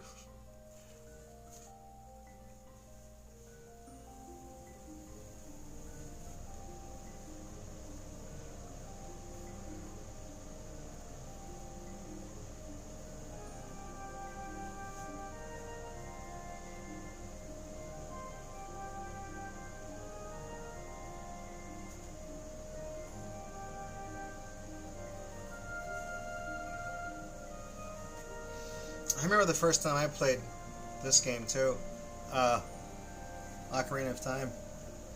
I remember the first time I made it at a Kokiri Forest, and you see the big, you see Hyrule Field, and it just the big pan out, and it shows you everything, and it was like that was wild back then. It's really the first time the real scope of that just kind of felt real. It's being like, yeah, you see this big field. Literally anything you can see, you can walk there. And then it was cool, but the more you played the game, it was like, all right, it's a little much, guys. Okay. But then, thankfully, just when going across Hyrule Field becomes a pain in the ass. just before it gets too annoying, they give you the horse. So it's like, okay, good, we're back. We're so back.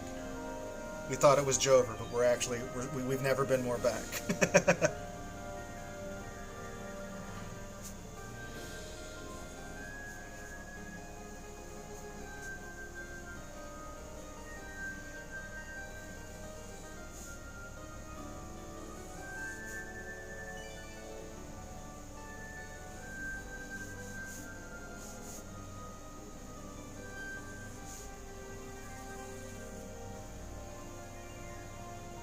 You think Tikal likes to play Bejeweled? I think that's one of her favorite games. You think she likes it?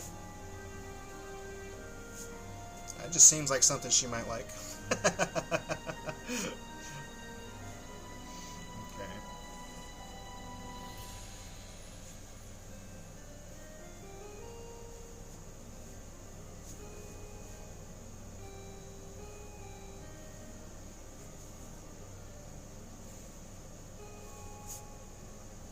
Get a couple of those on there. Smaller one on this side because we're not exactly seeing that side of the emerald. There it is. All right, it's good. I guess should there be like woo woo? I don't know, like little radio waves or something coming off of that. I don't know.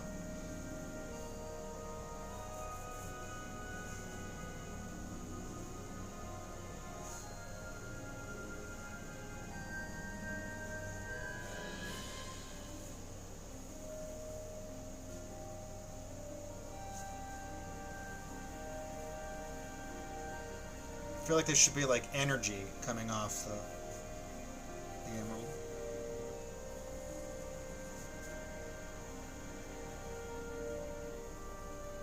I mean, I know I said Tikal was one of my favorite Sonic characters, but if I had to pick a favorite character from Sonic Adventure as a whole, I would have to go with the Orca from Emerald Beach.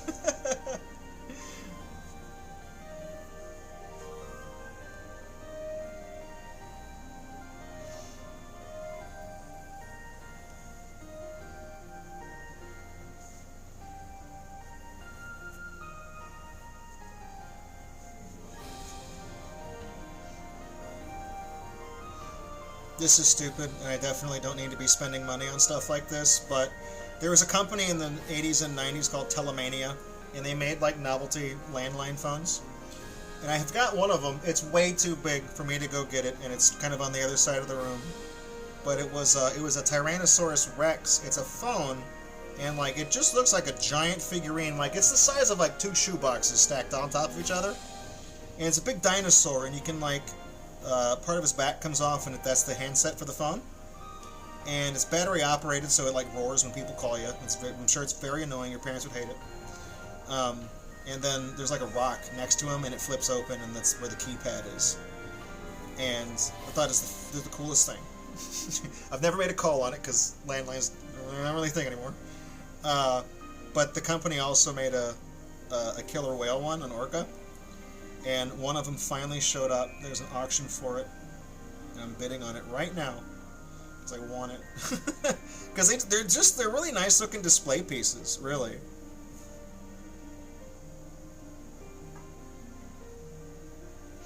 Plus, I guess I can feel like the president, you know, like important business. Hang on, the orca phone is ringing.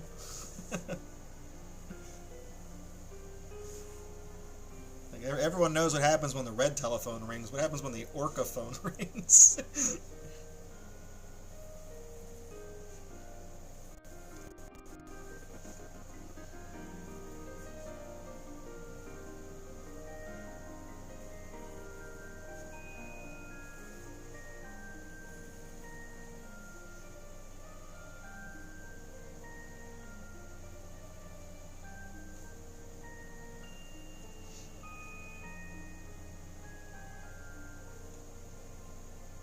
This song, Zelda's Lullaby, it's almost emotional enough of a composition to move me.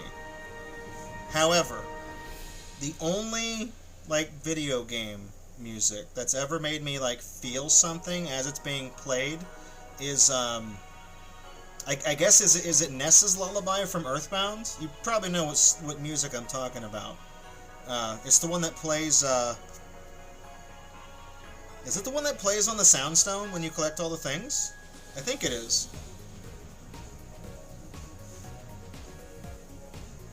Beautiful piece of music.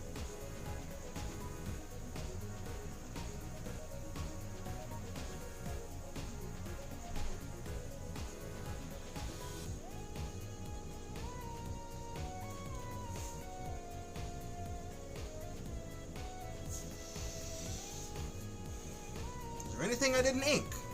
I think I got everything. All right. Let it dry. All right, so give me a second. Take another sip of my. Where'd I put it? No drinks allowed on the drafting table. I set it behind me.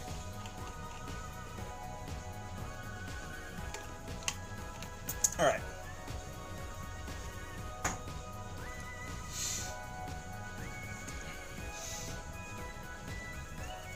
So now comes the part. I guess I can set Tikal. I can set the figurine out to the side. I don't mean to.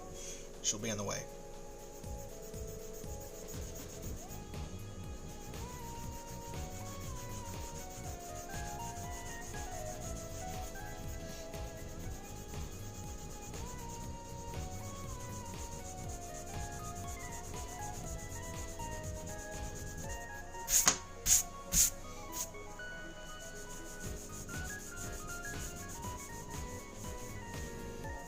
Alright, it kind of shakes the table a bit when I do this, so the camera's always kind of bugging out, sorry.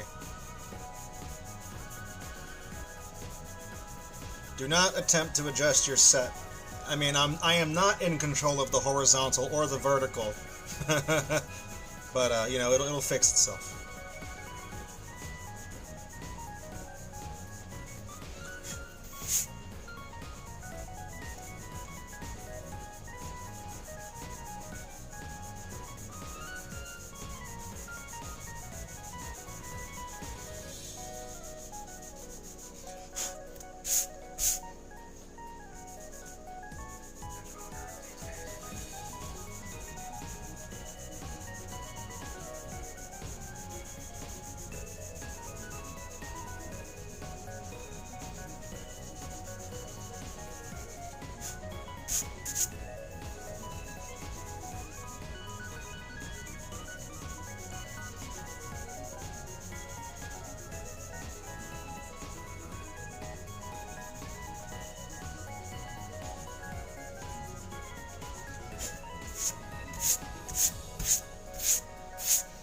These eraser shavings always make such a mess.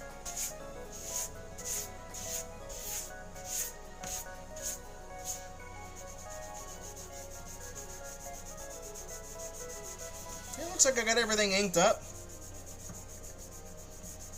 I didn't erase something only to find that the lines disappeared.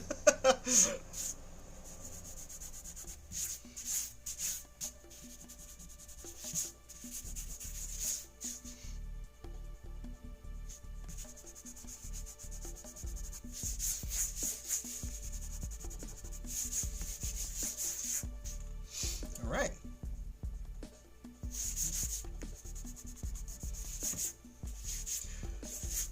Okay, so now I guess it's time to just do the last little bit, do some of the shading, the hatching for the shading. I already got this pen out once, and then I put it right back. All right. So in the past, when I did like my Buster and Babs Bunny thing, I did kind of go overboard with the shading on those, and they looked kind of weird. So I'm gonna try to dial it back a bit. There's obviously certain things that just need to be colored in kind of regardless. Be like the pupils, her nose. I guess we'll do like the little gems on her her jewelry. These little pearls, or whatever they are. Do those real quick. Okay. What else we got? I mean, the different.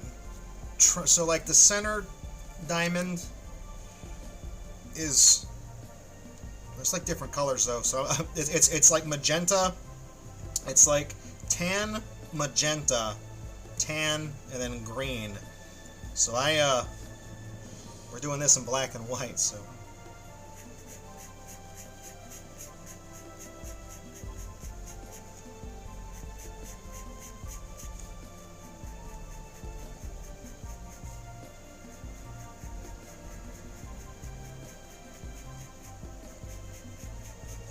So the magenta is obviously going to be darker than the green.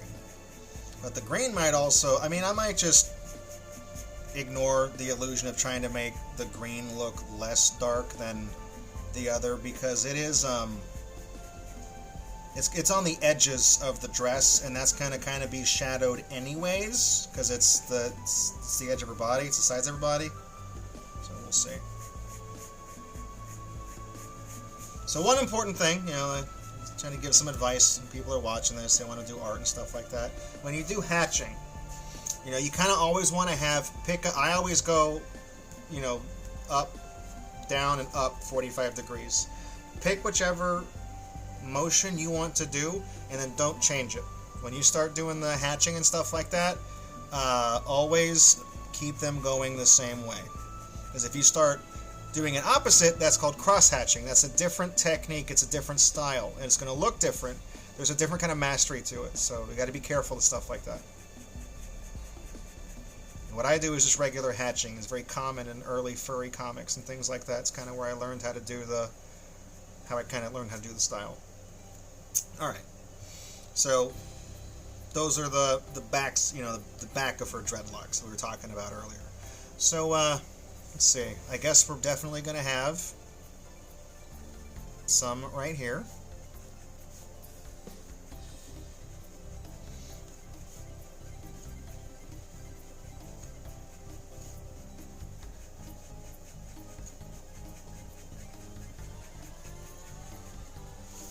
That.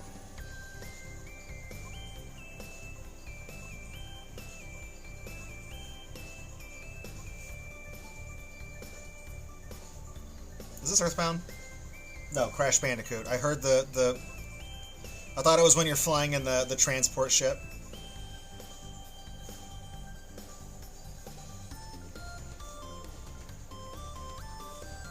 I recognized it, as I had the Crash. Is this Cortex Strikes Back #2?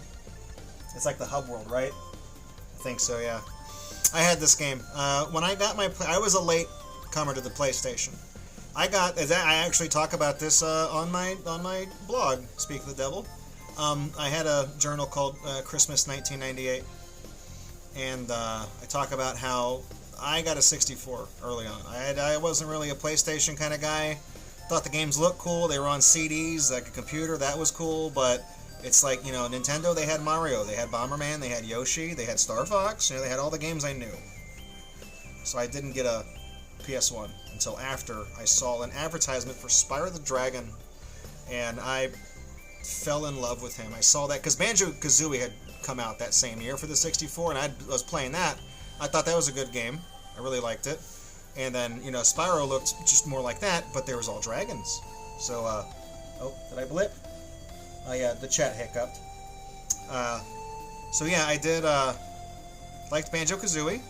Spyro looked like more of that, but with dragons. And I was like, dude, I love that. I love the dragon characters are cool looking. There's magic. You can fly. And so I got that. I got Crash Bandicoot the same time. I kind of jokingly said my parents were setting me up for failure because the first games I got with my PS1 were Crash Bandicoot, Spyro the Dragon, of course, Crash Bandicoot, and then they bought a value, like a bundle pack at like a Sam's Club or something. It was 2 games in one pack, and they were Gex, the original Gex, and Bubsy 3D. I was like, wow, dude, you picked like 4 furries, didn't you? I was like, that's it, you set me up for failure.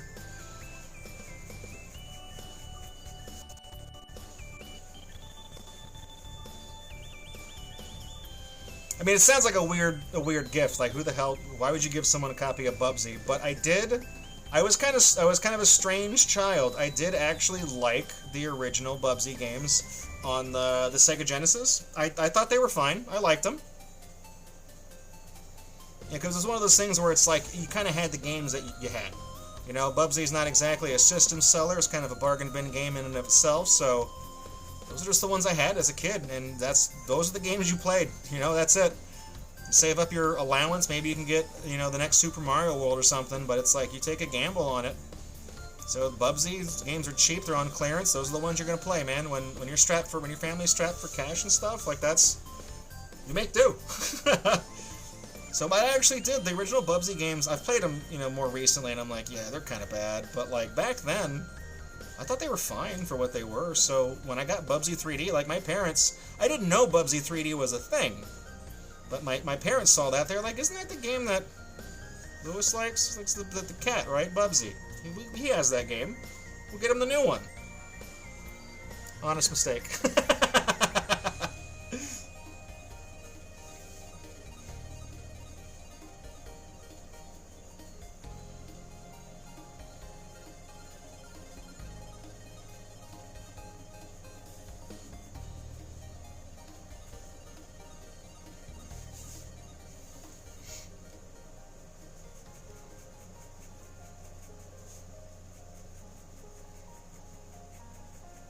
But Gex was great. I think I may have developed a crush on Gex if I didn't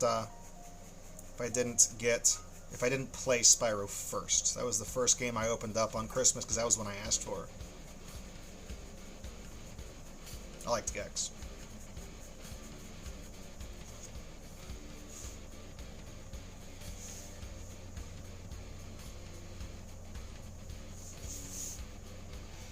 Tikal's face looks alright.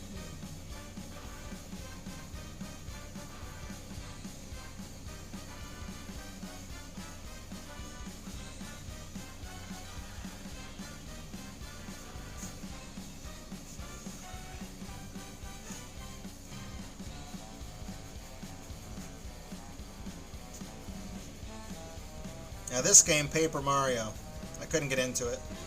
I've tried to play Paper Mario multiple times, and I'm like, ugh. It's like I almost like it. It's funny. It's cute, like the art style. I like some of the mechanics, but I'm like, I just can't get into it.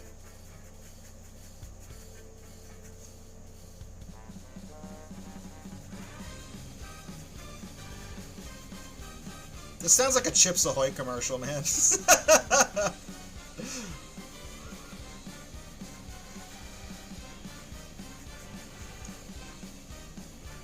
Hang on, my knees kind of... Oh, shit. I tried to adjust myself and almost fell over. Let me actually, with two hands, resituate myself, because, like, my leg's falling asleep because I'm sitting weird. I guess, like, I've mentioned it before, but, I'm sitting on a little bar stool that's in front of this drafting table, because it tucks underneath it and it fits, and it's fine. It's just, it's kind of a pain to sit on. But, right here, there's a little drawer that pops out that I keep all my pencils and stuff in, so whenever I'm trying to work on like this side of the picture, I always gotta kind of like lean really weird. Ugh.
And this inside of the handle will just be completely hatched out, so we're not really seeing the fingers at all. This is all going to be no light hitting it.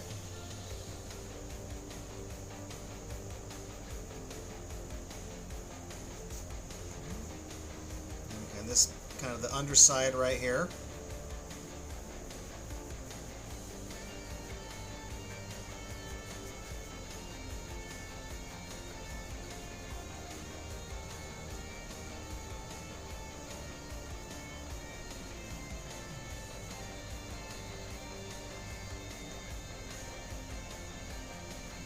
back side of the hand.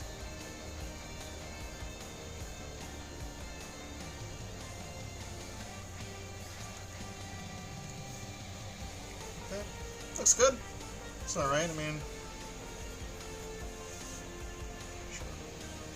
go with that.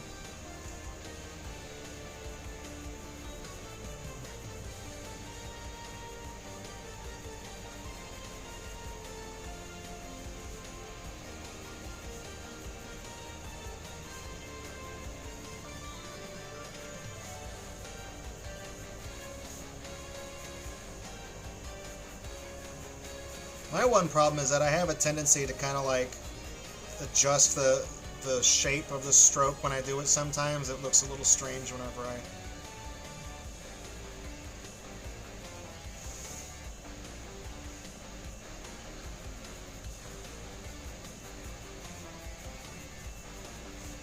Hey, this sound... What music is this? Oh, Batman one? It kind of sounds like the ending to like Crimson Room Decade or something.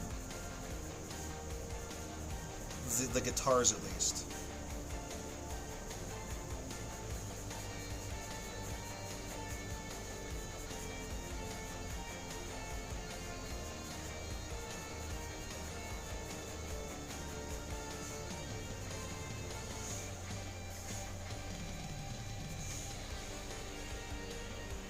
It's pretty good. A bit of shadows on the kind of the ruffles on the little fabric there, maybe a little more here across their midsection to show where the clothes are, you know, and then something for the jewelry she's wearing to kind of put a little shadow there, maybe a little more. Also, under her headband up there would be pretty good.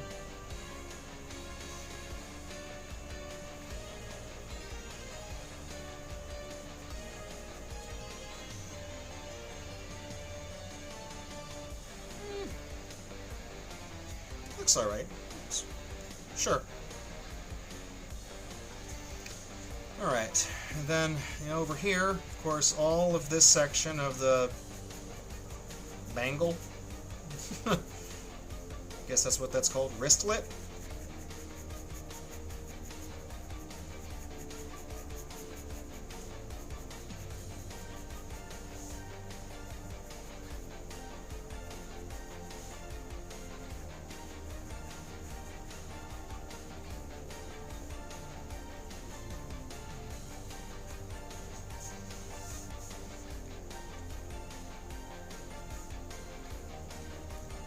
That a little bit behind there too because of the way the light hits, and then underside of the hand, of course, only going to be just a little bit though, just only to like right here because her palm is going to be up. So underside of the thumb a little bit, maybe up on the fingers right here, definitely kind of up to like right here.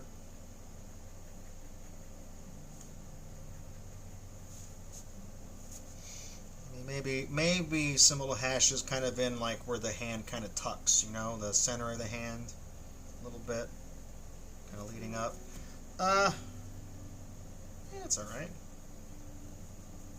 Although I guess if it was a Radiant Emerald, shout out to Sonic CD, Sonic R, sorry, that was one of the special stages. Like I guess it would kind of, you know, be emitting light, you know, wouldn't exactly be, the shadows wouldn't be the same on her hand.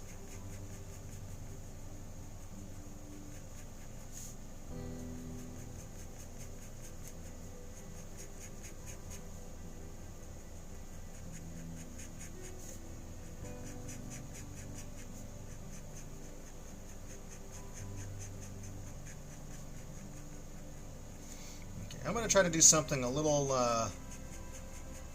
adventurous with this emerald. I'm going to try to color in this facet of it a lot more than this one. We'll see. We'll just see.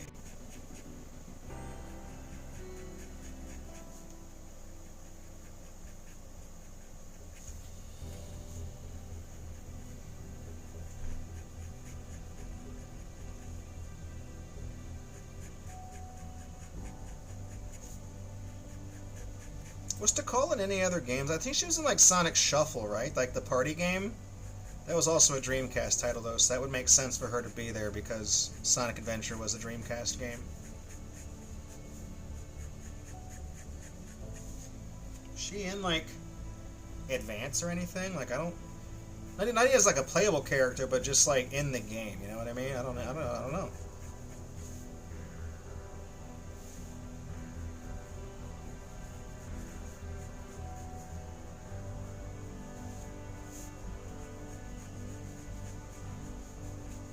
I actually saw my dad for the first time in a while during my little 2-week break. So I had all these things kind of drawn. They were just sitting on the drafting table. He'd never seen them before. Thought they were really cool. It's nice. For a while I was on kind of weird terms with my family and everything, so it's... I don't know. I guess I still kind of am, but it's just nice that things can be somewhat normal again, I guess.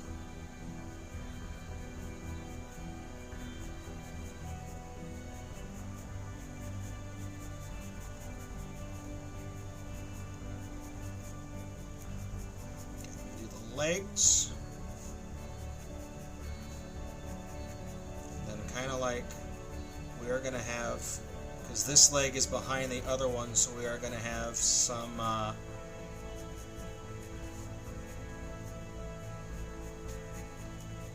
shadow here.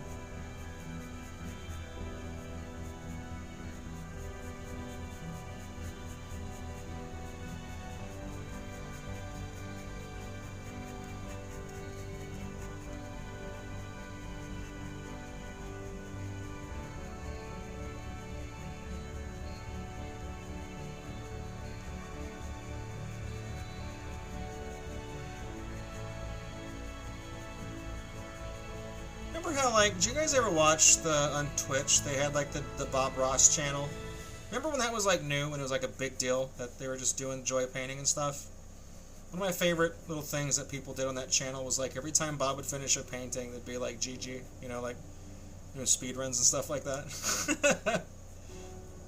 And let's be real here, that Bob Ross was doing, kind of was a speed run, really. He's painting a whole cabin and everything like that, 22 minutes.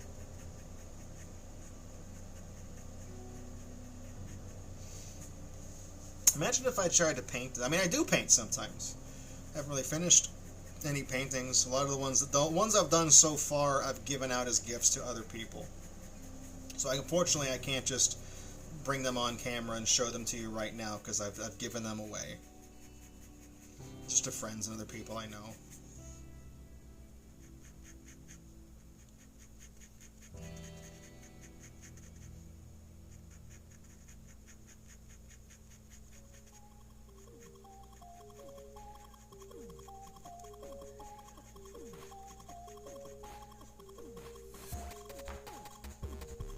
I thought about doing streams of like paintings, but that would just take a while. And I tend not to really, I don't think I could paint and talk at the same time. I think that'd be really kind of difficult for me to do. Because that is a very much, I need complete and total focus to do what I'm doing kind of thing. You know, whenever I'm sketching and stuff like that, I can joke around with you guys that are watching, and chat's been kind of quiet tonight, but that's fine. Probably tell. There's a lot of kind of free association. I'm just kind of saying what's on my mind as I'm sketching stuff.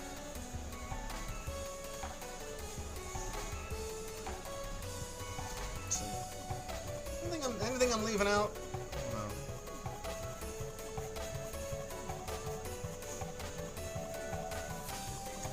Right here, I didn't do that part of her.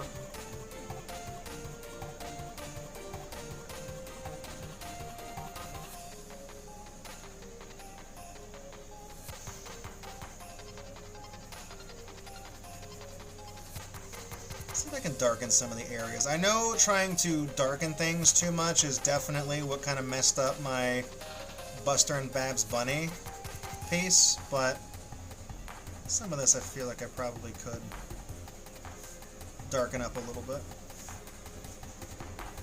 It's one of those things, though. You can only do so much to a drawing before you start taking away from it. Like it can only be so good, or so complete, or so done. Good is subjective. Because there could just very well, somebody could be like, why didn't you draw Amy? Who? Why didn't you draw that one? I guess that was Donald Trump saying that. They come in, he's drawing Sonic characters, he didn't draw the one I like. Draw some other character, I don't know, not the one I wanted. Not the one I wanted, terrible, I hated it. No good. Bad guy. Bad hombre. I mean, it's not too bad. What time is it? It's been about 2 hours. We're still kind of finishing on time. Really, with the Sonic characters, though, there's not really a lot of,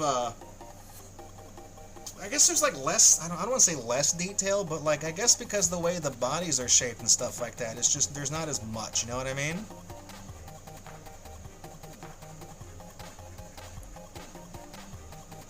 There's not as much to them when you're drawing them, I guess, so.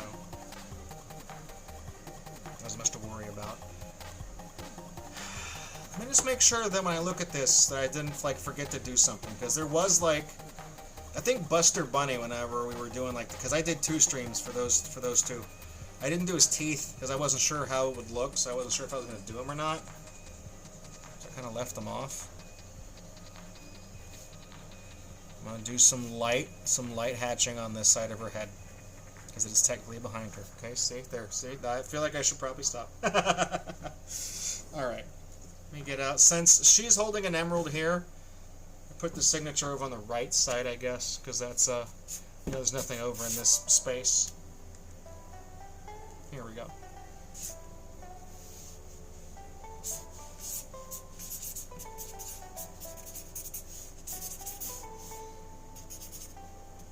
$26. A 4th one. Well, I guess that is going to do it for Tikal.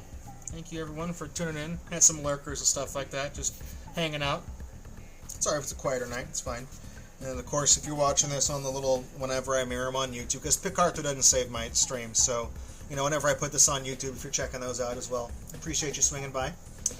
Thanks for hanging out with me tonight. I don't really have a character picked for next week. I was thinking of characters I wanted to draw. I was thinking about, like, Fossil Fighters for the Nintendo DS. I used to like that game a lot when I was younger, when I was in college, or whenever it got... I remember playing it in college, but I don't know when it came out. I was thinking about doing that, maybe, you know, drawing the characters from that game, or... I couldn't decide if I wanted to, like, just draw the character from the game, or make, like, the dinosaurs, like, anthropomorphic, but still have, like, the same stripes, and, you know, like, body, like, hide patterns and things like that. I didn't know what I wanted to do, so...